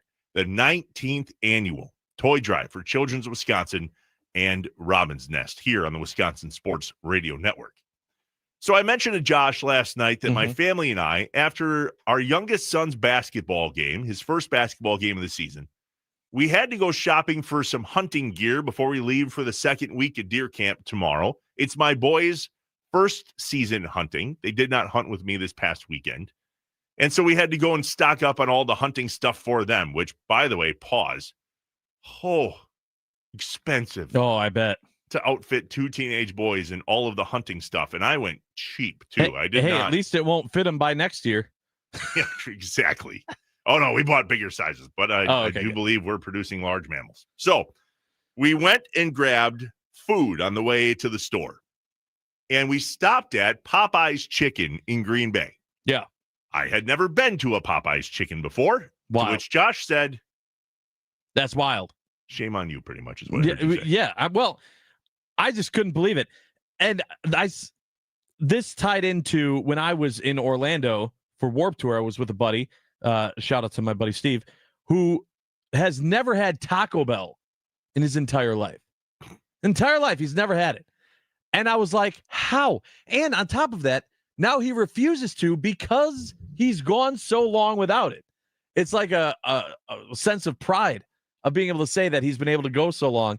And so it had me thinking, what restaurants, what food that is just beloved by everyone, there are locations everywhere, have you not tried? Because I know that there are people out there listening right now that are in similar situations as you last night. How many times have you driven past the Popeyes? Probably hundreds. We only have one location, to my knowledge, here in Northeast Wisconsin, at least in the Green Bay area. And how many times do you drive past it? Often. Okay. And never stopped. You see the commercials? No. Chick-fil-A. Okay. Right. Banger. Okay. To my point, though, it was wild that you'd never tried it. Not once were you like, you know what? I can't believe I've never had Popeyes before. We're going to go to Popeyes. You might be surprised that out of any restaurant that serves food, which is what restaurants do, that might be the only one I've never tried. That was it. That might be it. I'm sitting here trying to think of any other, and I'm not a big fast food guy, although admittedly, this time of year when I'm running around like a chicken with his head cut off, I eat fast food or go to those fast food style places way more than I'm willing to admit. Culver's is a big go-to. As a matter of fact, I went to a Culver's for lunch the other day, and I get into the lines, right? There's usually two lines at the Culver's up here, and I'm like, I love their salads. And so I'm like, I'm going to get a chicken cashew salad. So I get up to the window, and they're like, hey, can I get a name for the order? To which I'm like, yep, Trevor. And she's like, well, what can I get you, Trevor? And I said, how about a fish fry? Yeah. What happened to the salad? I forgot. Inner thought. JB in the 920 never had Chick-fil-A. Oh, that's a problem. You gotta.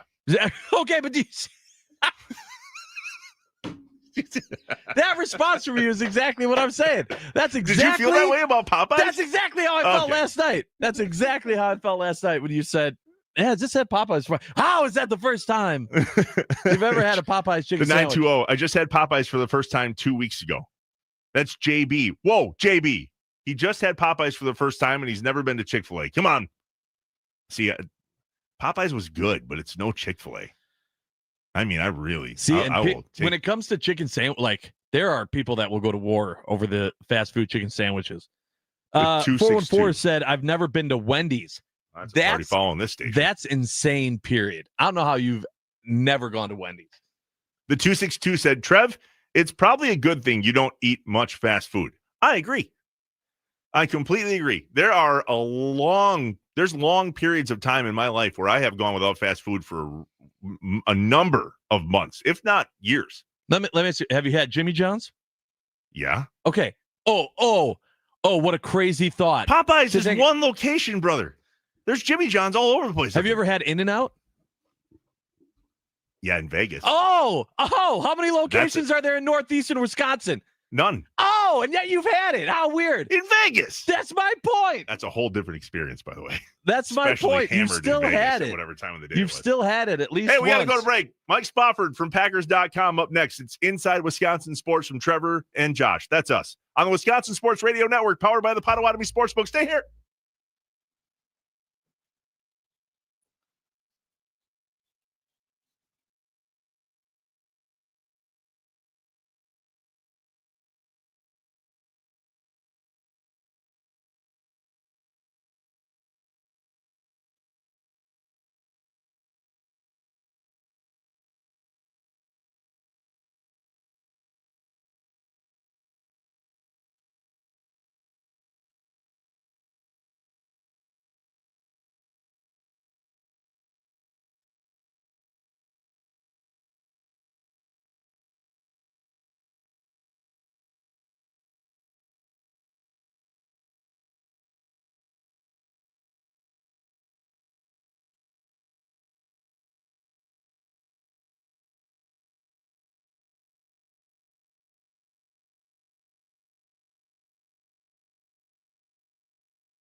I am an eternal optimist. So please, God, don't tell me that you're an eternal pessimist. I like to say I'm a realist. Oh, it's great.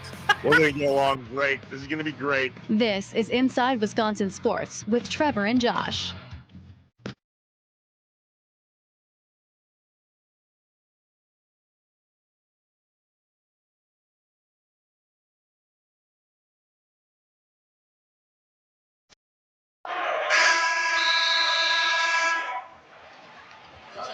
All right, 115 to 103, the final. And on the road, the Bucks go for a couple of Emirates NBA Cup games. That's the third time we played that this morning, and I feel like it gets sadder. It gets funnier. It That gets depressingly more funny every time we play it. Lisa Byington, FanDuel Sports. The Bucks lose last night. They are now 0-3 without Giannis, and not so excited to keep playing, to be completely honest. It doesn't sound good. Yeah. What's up, Wisconsin? Welcome in Inside Wisconsin Sports with Trevor and Josh, live from the Wisconsin Sports Radio Network studios, powered by the Potawatomi Sportsbook. I'm Trevor. He's Josh. Hi. And this is Mike Spofford. Joining us now on the Wisconsin Sports Radio Network guest hotline, powered by Gruber Law. One call, that's all. Our guy Spoff from Packers.com. Spoff, have you ever been to a Popeye's Chicken? Only through the drive-through, I believe. That counts. That counts, yeah. absolutely counts, yeah. I went to the Popeye's Chicken off of Mason and Taylor Street, which, by the way, just found out there's another location in Green Bay, Josh. Oh, there's two. Idea. Interesting. Come to me for facts that are lies. There you go. First time ever.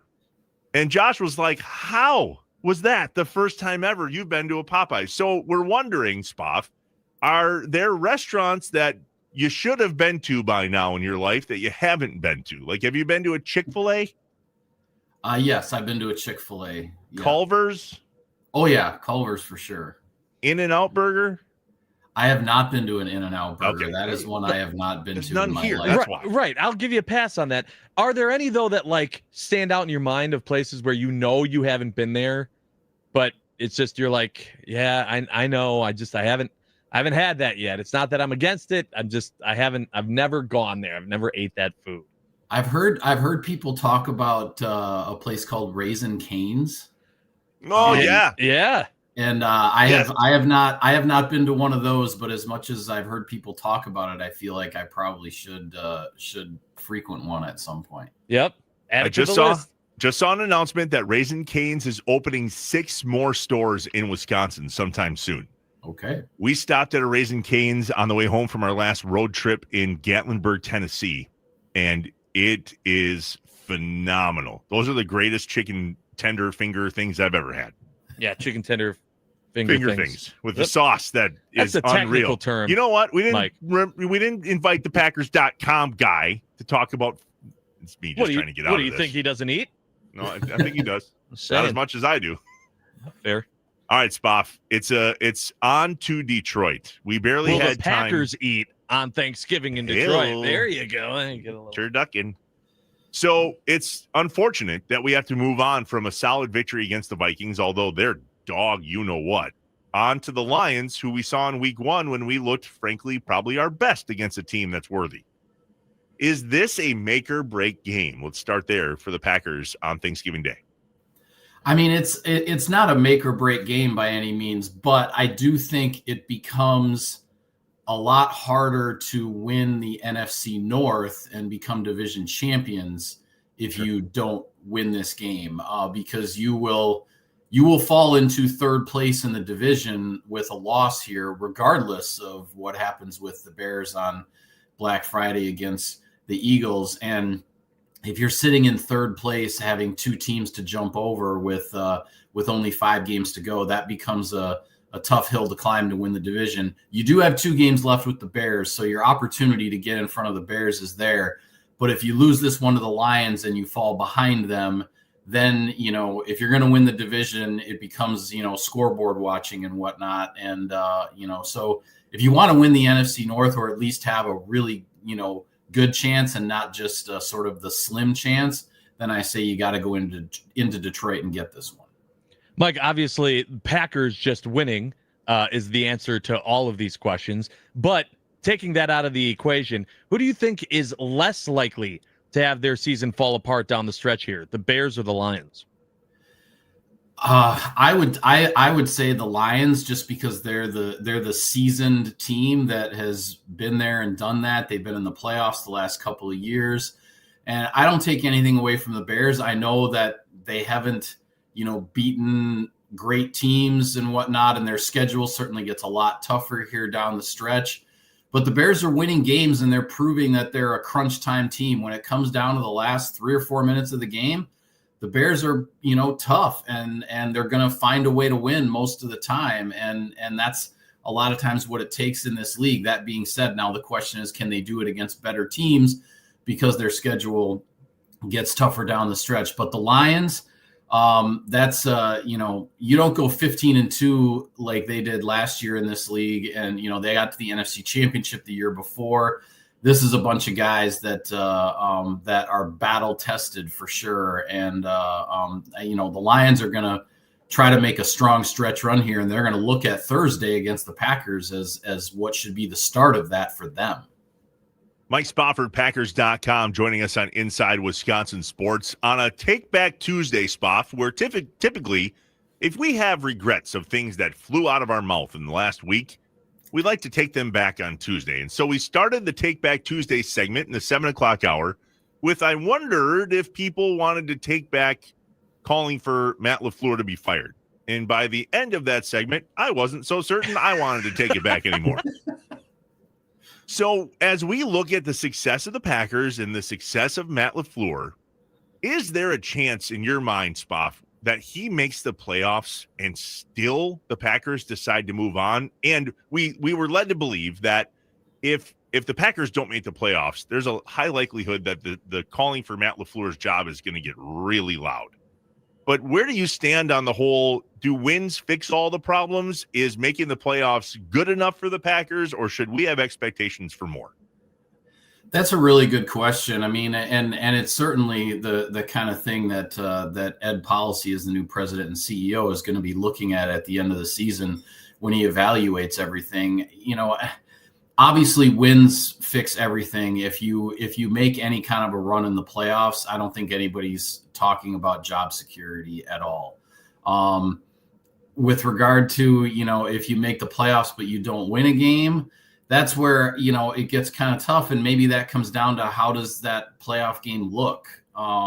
Because last year, I know it was the Eagles and they eventually won the Super Bowl, but last year the Packers had 3 points on the board going into the fourth quarter in Philadelphia. You're not going to win any playoff games playing offense like that with the season on the line. So now that was last year, and the offense definitely went into a slump late last season, and it cost the Packers their season. Hopefully this year the slump was in the middle of the season and things are going to start trending in the right direction offensively, and this Packers team can get into the playoffs and make a run and see where they stand. I mean, I think that's the hope that everybody has. And then if that doesn't happen, then in January, there's going to be a lot of discussion and a lot of talk swirling around about what might happen.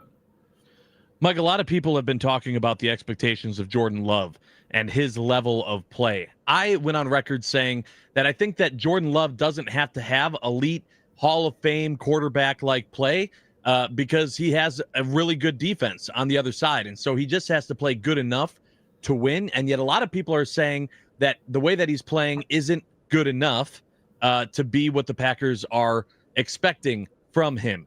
Do you think that's a little bit of just Hall of Fame quarterback fatigue, or do you agree that for the Packers to make a big stretch, a good stretch down the road here, it all starts with Jordan Love? He has to play better. I think in order to win a Super Bowl, your quarterback has to play in the playoffs. He needs to play at an elite level. And I think Jordan Love is capable of getting there and capable of doing that. And I think we've seen that in regular season games at certain times. I agree with you, Josh, that I don't think Jordan Love has to play at that level all the time for this Packers team to be successful, because this is a pretty good roster that is that's been built around him by Brian Gutekunst. This is a defense that this is the best defense personnel wise I think that the Packers have had in quite some time. I mean, when you add a guy like Micah Parsons to the mix of what was already a solid defense, and then you're hoping that you get to that elite defensive level, which again, we've seen that in stretches as well. I think for this Packers team, it all comes down to, are they going to find their best football at the right time? And heading into last week, it was like, okay, 3 straight division games, Vikings and Lions and Bears. This is where you have to do it. And in game 1, they did it. The defense completely took over. The offense just only did what it needed to do. And now it's on to the Lions on a short week. And if they can continue to find that level of football, I think this team puts together a pretty good run. Towards the end of the season here, we could have a lineup from the Packers that has Marshawn Lloyd, Jaden Reed, Matthew Golden, and Josh Jacobs back in the lineup without losing, knock on wood, anybody else. That sounds like a lineup worthy of doing some things towards the end of the season and into the playoffs. Would you agree? Yeah, I mean, I think the one that I'm most interested to see the impact that he would have when he comes back is Jaden Reed, because you're talking about a guy that his first 2 seasons in the NFL, he was the leading receiver for Jordan Love in both 2023 and 2024. And he went out obviously early this season, week 2. We haven't seen him for a very long time. This is a dynamic receiver who can catch the underneath stuff and get yards after the catch. He can beat teams deep.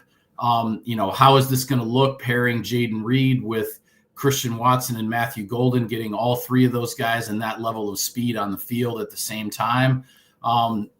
It gives the offense a lot of options. And then if you have Josh Jacobs and Marshawn Lloyd, Emmanuel Wilson, multiple guys healthy in the backfield, this offense is primed to hit its stride. And if they can get everybody back healthy, then I like their chances.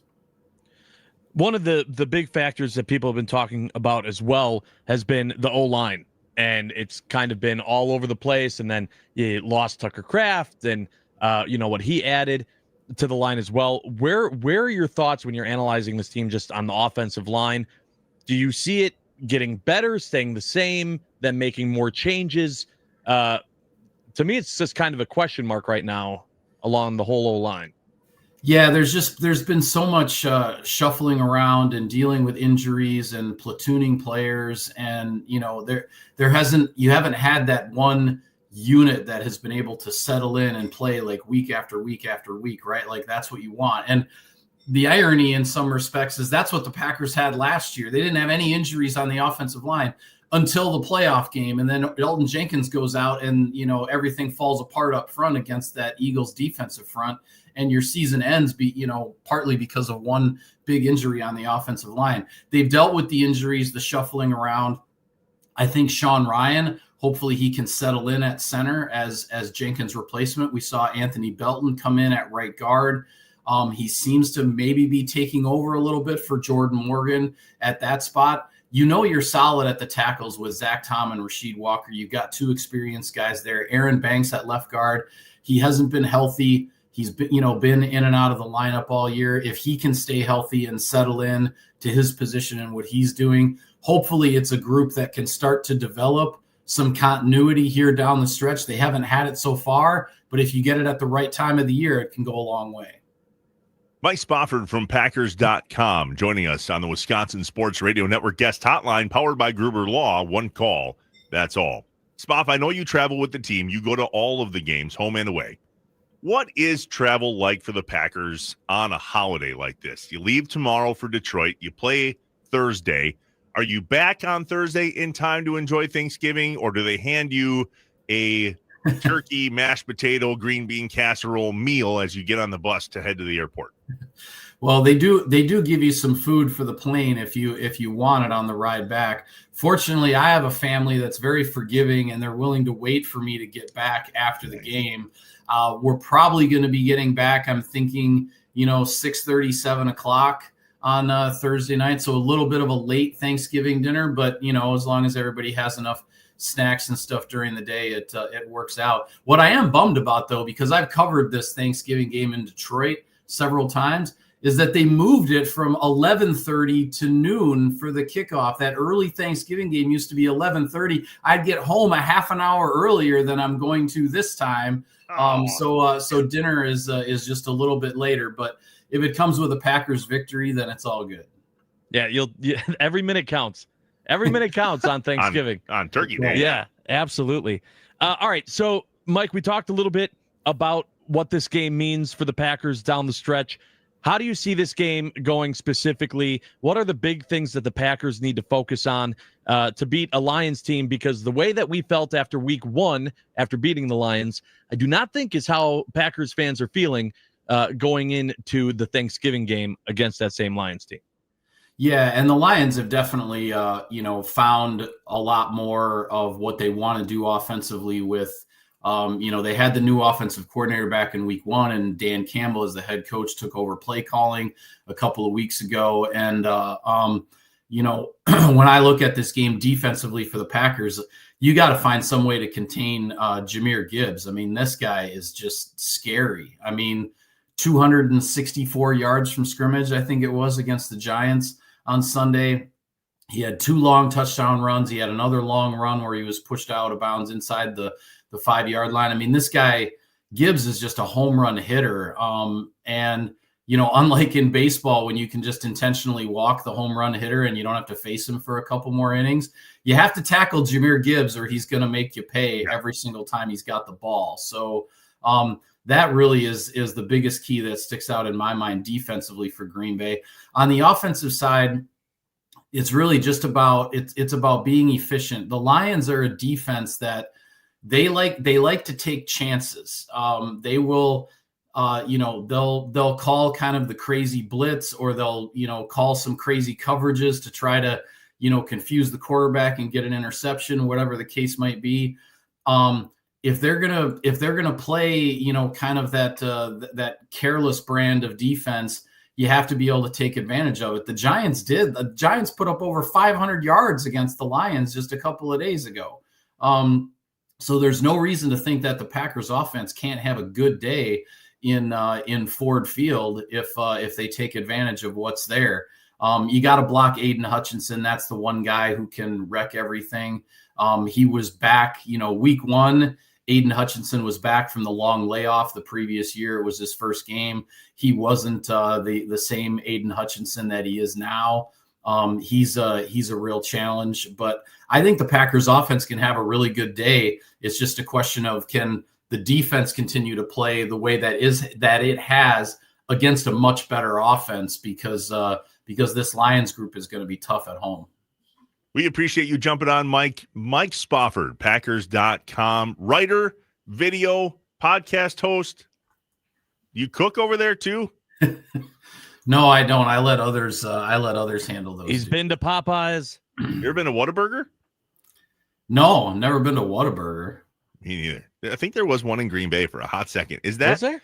Is that the one? Is that the New Kids on the Block guy? Is that what his Wahlburger? That's what his was. Well, yeah, not the same. There was one of those. Not here. the same. That didn't make it. Spop Safe Travels. Happy Thanksgiving to you and your family, and go Pack Go, bud. Yeah, you guys too. Thanks for having me. Thanks, Happy Mike. Chat soon. Mike Spofford, Packers.com, on the Wisconsin Sports Radio Network guest hotline, powered by Gruber Law. One call. That's all. I've never been to a Whataburger either. Those, yeah. I mean, that to me is in the same conversation as In-N-Out, for the record, because they're not around here. They're down south. My buddy Joe says that there's a Popeyes in Appleton, but you have to drive by Chick-fil-A to get there. So never happening. Have you been to a Chick-fil-A? Like this week, are you saying? Okay. Or is there? We're not going to find one that you've not been to, are we? I mean, I'm sure there's one out there. I'll keep thinking. Yeah, keep thinking.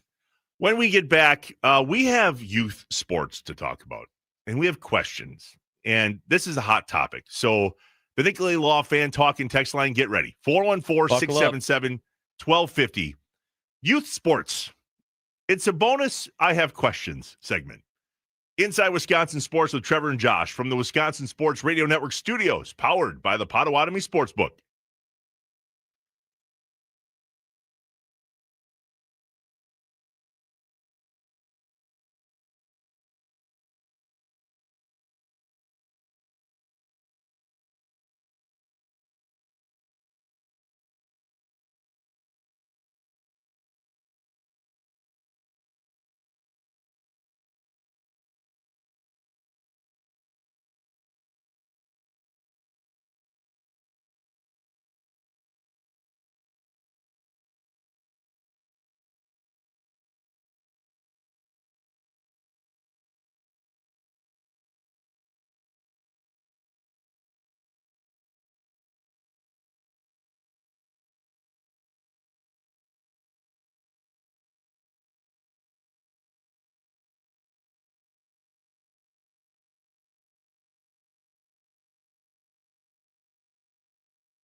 Inside Wisconsin Sports with Trevor and Josh, live from the Wisconsin Sports Radio Network studios, powered by the Potawatomi Sportsbook. Trevor Thomas, Josh Albrecht. Hi. On Twitter, live there, as well as YouTube. Follow us on Twitter, would you? At Trevor Thomas, IW, at On Air Josh, at Inside with Sports, and at WI Sports Radio. Live on the YouTube. Look at the comments. I just pulled up the YouTube comments. Saw one from my buddy Brett. Hi, Brett. Who says, Trev, you need a haircut. Okay. Wow, rude. He's not wrong. You may or may not know, as a bald mammal, when you put on a stocking cap and you don't have any hair, it slides right off. So during deer hunting, I grow out the whatever I can up here so that the hat stays on my head. Well, I'll be back get to a tighter hat. Bald and beautiful. I don't know. Is that how that works? It just shave your head. You know what? That's the next bet. Tomorrow, coming to you live on Inside Wisconsin. No, we learn your lesson. That's not how bets work. Yeah, but it still happened. You know how many people texted me yesterday? They're like, that was funny. A shirtless Josh. Come on. Mm-hmm. Come on. Mm-hmm. That's fun. Need to learn your lesson, bud, about making All right. bets. Let's talk youth sports here for a second. Okay. We're going to give this about 10 to 15 minutes tops because this is a heated topic, but I feel like somebody's got to have the conversation, so leave it to Josh and I. You may or may not heard that Arrowhead and Bayport, I'm an English major, Arrowhead and Bayport, the D1 football game, the championship game, had a bit of an ending that got some people talking. Bayport decided, their head coach, their players decided, instead of kicking a field goal to tie the game as time expired, they were going to go for it and either all in or all out. Go for it. Here is head coach Steven Jorgensen on that decision from Bayport. I'll think about the decision for a long time, but I don't really second guess it because that's what they wanted to do. That's what I wanted to do, and we went for it, and we just came up short.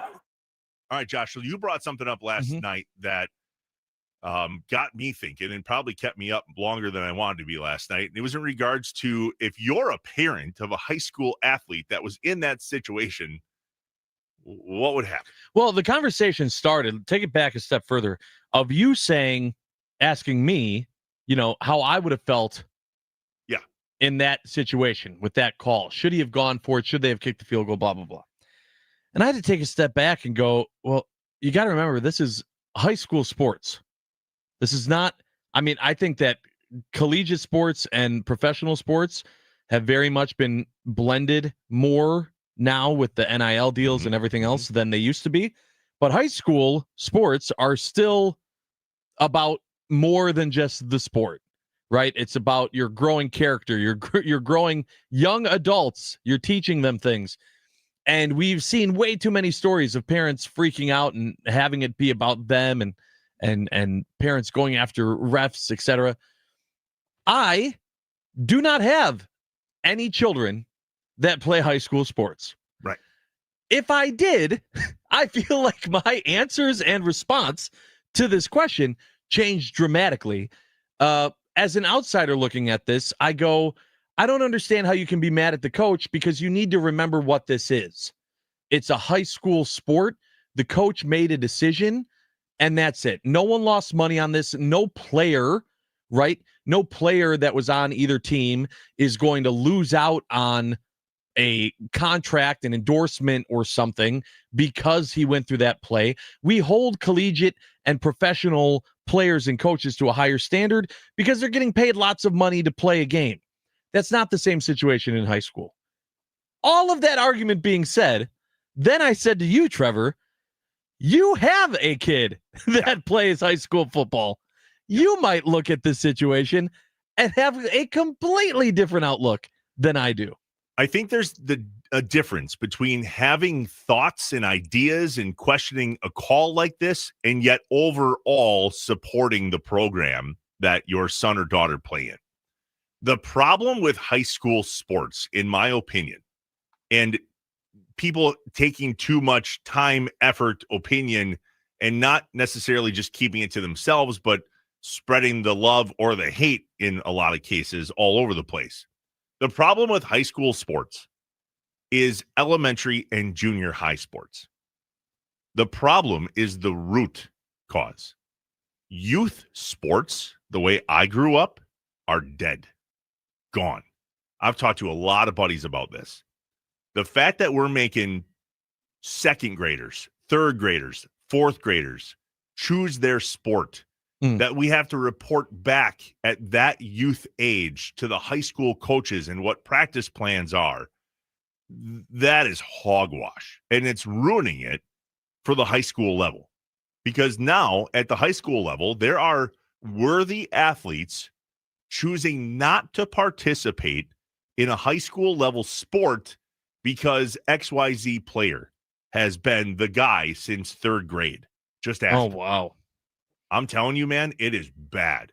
For us, listen, my 8th grader played his first basketball game of the season last night. He is tall, shocker, I know, but not the best athlete on the court by any means, yet getting better, and he hates playing basketball until this year. I made him. I'm that dad. Why did I make him? Because I need him to participate in a group activity, a group sport. If it was up to him, he would live in the Minecraft world or on his Oculus and probably never see the light of day again. Yeah, that's my 3rd grader. Yeah. He knows what it's like to be a part of a group sport, a group activity, a team activity. Last night, after the game, Dad, I love basketball. Thank you for making me stick with this. Winning. Yeah, huge moment. Huge dad moment for you. But it's never been about the wins and losses to me or the playing time. Now, take that. This is the youngest in our household who plays esports and basketball. Yep. But this last summer, he got involved with summer workouts, which are not mandatory, but highly encouraged for students that are within the high school programs. Maybe there's other high schools that have this as well. So Riker gets involved with summer workouts and now feels better about himself, feels more confident, has a better swagger, if you will, in regards to sports. His older brother was just like me, had to work like crazy to gain coordination, lift weights like crazy to gain strength. Rhodey, our oldest, is a sophomore, lifts weights for fun, which I was never blessed with that gene, and is grinding it out in football. Okay? Sure. All of that to say, when we watch a game like a state championship game and a decision comes down to that, I don't blame any parent for having a conversation with themselves in their own house going, man, I think I would have done that different. Now, on the flip side, the Nicolay Law Fan Talk and Text line, 414-677-1250. Steve in G-Town says, I 100% support that Bayport coach. His decisions got them there. It's his call. And by the way, Steve, youth sports coach here, he says, Josh is spot on with his comments. So yay for him that he can accept that fate as being a youth sports coach, mentor, person that's doing it. Yeah. I did that for a lot of years. I coached basketball at my son's grade school for 5 years. I was intense. It was fun. And I never, ever. We had fun. It was fun. Wasn't this fun? We were terrible for a long time. We're all having fun. But okay, so that's my point. Okay, so you're on the flip side of it. You're in that scenario. That's Rhodey's team. Rhodey's in the state championship game. The coach makes that decision, and it doesn't work. Right? We get mad all the time at Matt LaFleur, at our professional coaches, even our collegiate coaches, when they make those type of decisions and they don't pan out. Right? And we all say, well, if it would have worked, would we have felt differently? Of course, blah, blah, blah. Would you have been upset? Would you have been fuming the next day if that would have been your boy? That would have been Rhodey on that team. No, I wouldn't have been, because I would have supported the coach. I would have had a conversation with Rhodey. We heard from Bayport's coach right away after the game going, yep, totally going to second guess that one for a while. And he credited not only the players, but himself being all on the same page, saying we were going to go for it no matter what. That would be my ability to get over it pretty quick. Would it hurt and sting? Sure. And would you, as an adult with a brain, have that conversation with yourself going, yeah, I would have kicked it there, But I don't think I'd be fuming. I would be devastated. absolutely devastated if Yeah. it ended that way, especially if he was a senior. And that's who my heart hurt the worst for, is imagine being a senior. Now, somebody else brought up a good point here. Bayport won it last year. So everybody on that team was a part of something insanely special last year. Did that make his decision to go for it on 4th down I doubt it. and not kick it easier? No? No, I don't think so. I don't think that anyone, even at the high school level, is thinking about what happened last year when they're making a decision in a game.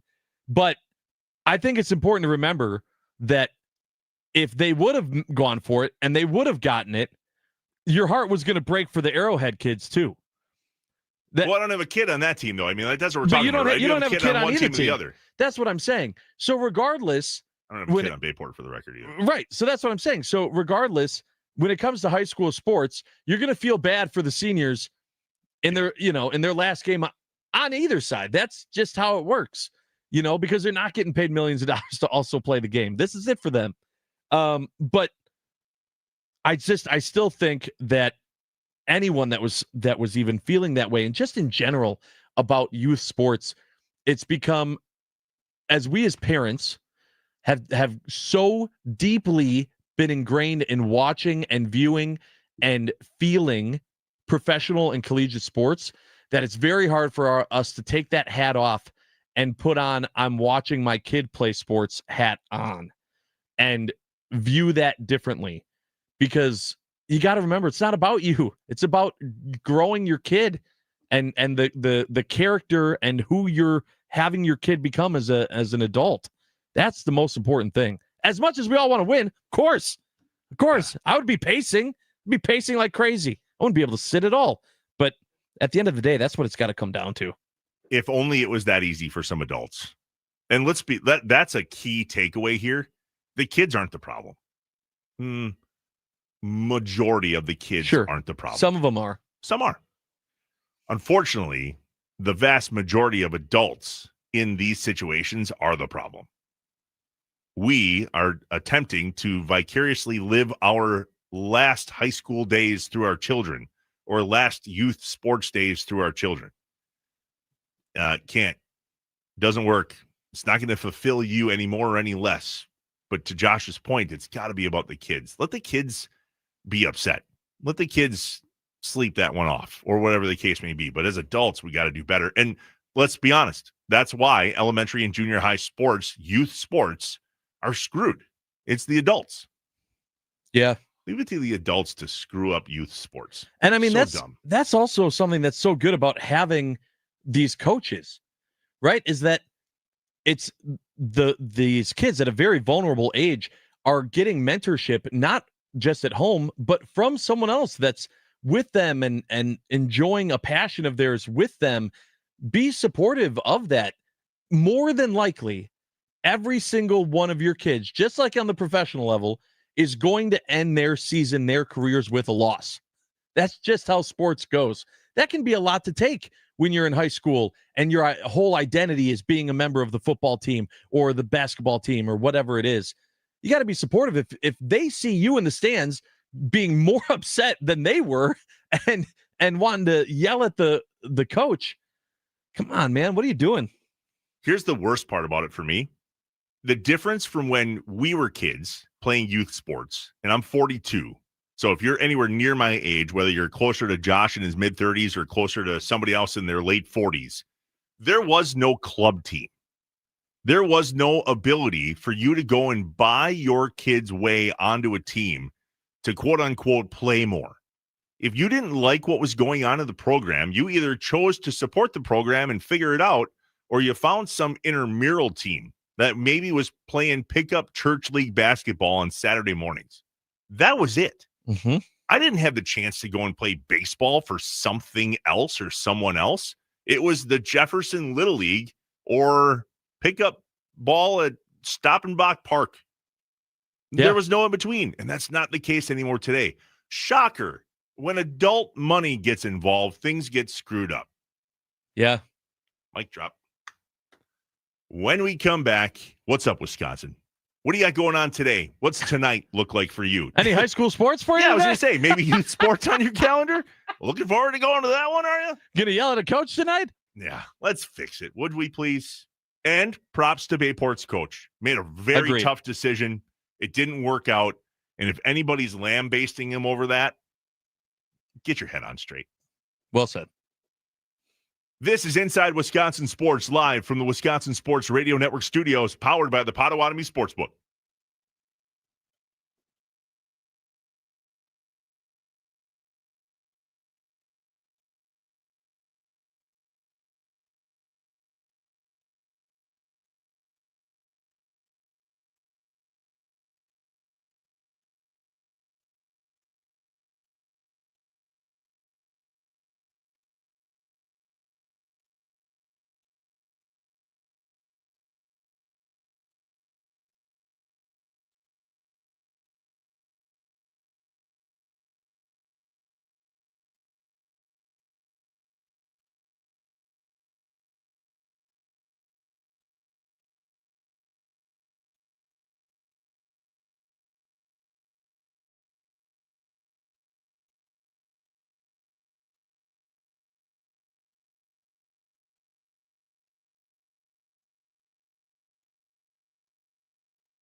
Trevor and Josh want to know. What's up? What's up, Wisconsin? What's up? What's your plan for the day? What's up? What are you doing tonight? What's up? Let us know what's up on Inside Wisconsin Sports with Trevor and Josh.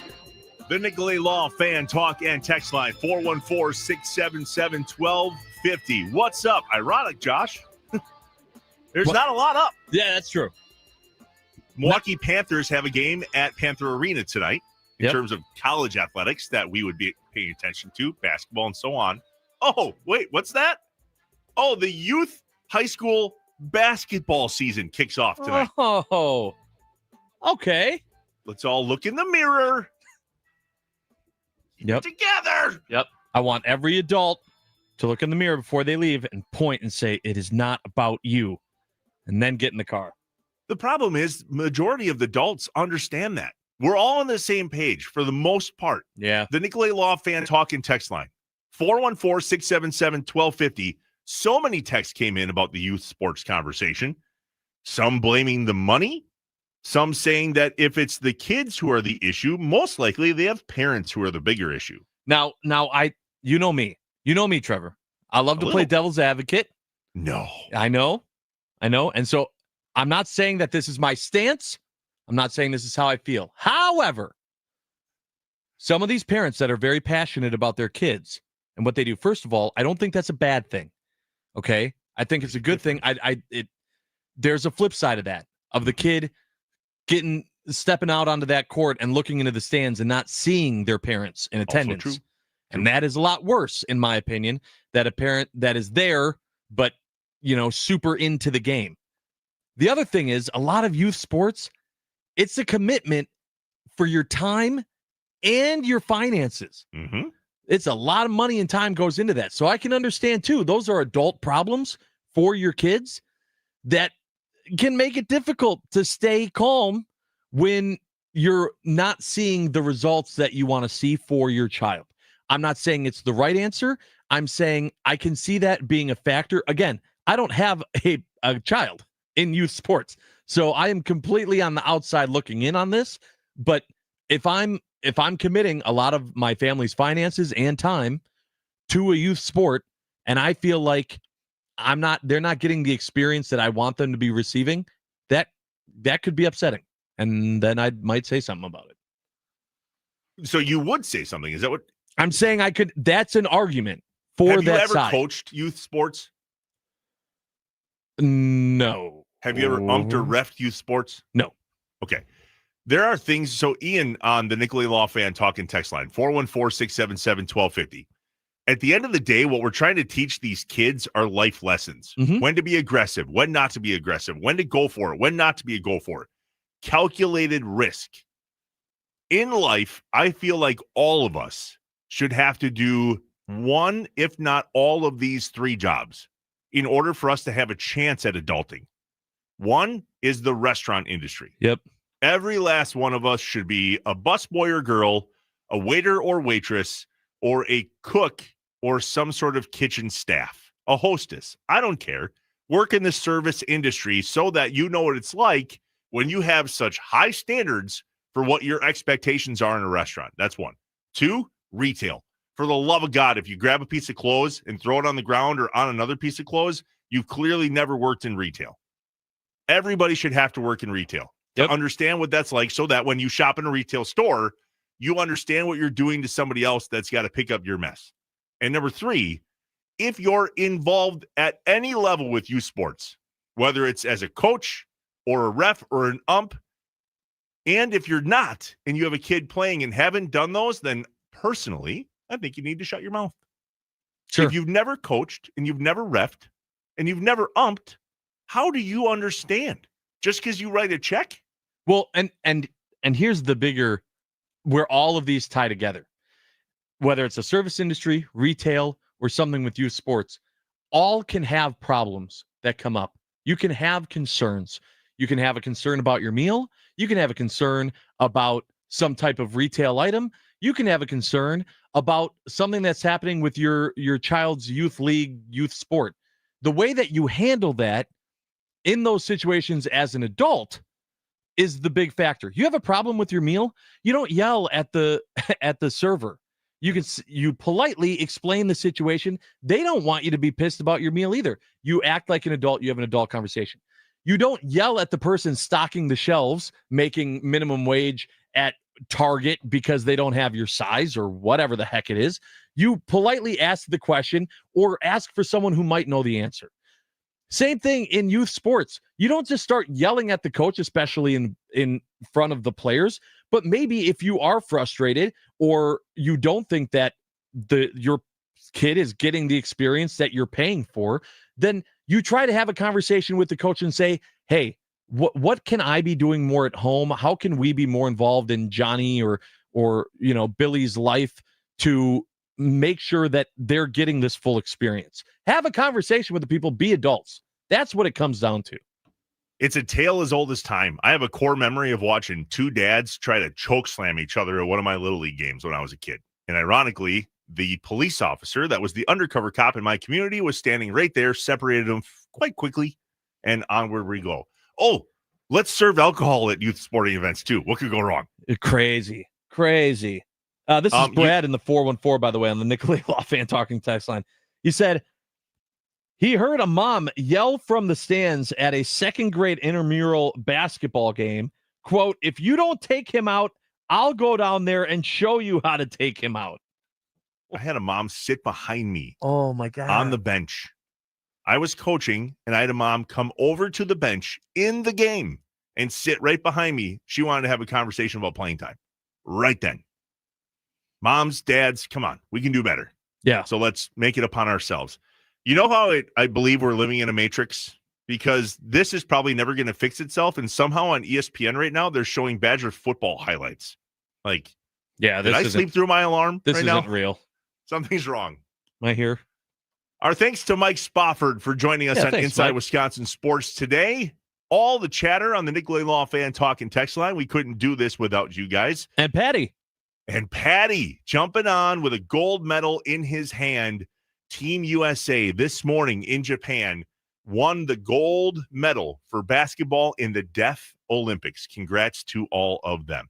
All right, Wisconsin, we will see you back here tomorrow morning on Inside Wisconsin Sports with Trevor and Josh, live from the Wisconsin Sports Radio Network studios, powered by the Potawatomi Sportsbook. Because we are not done yet.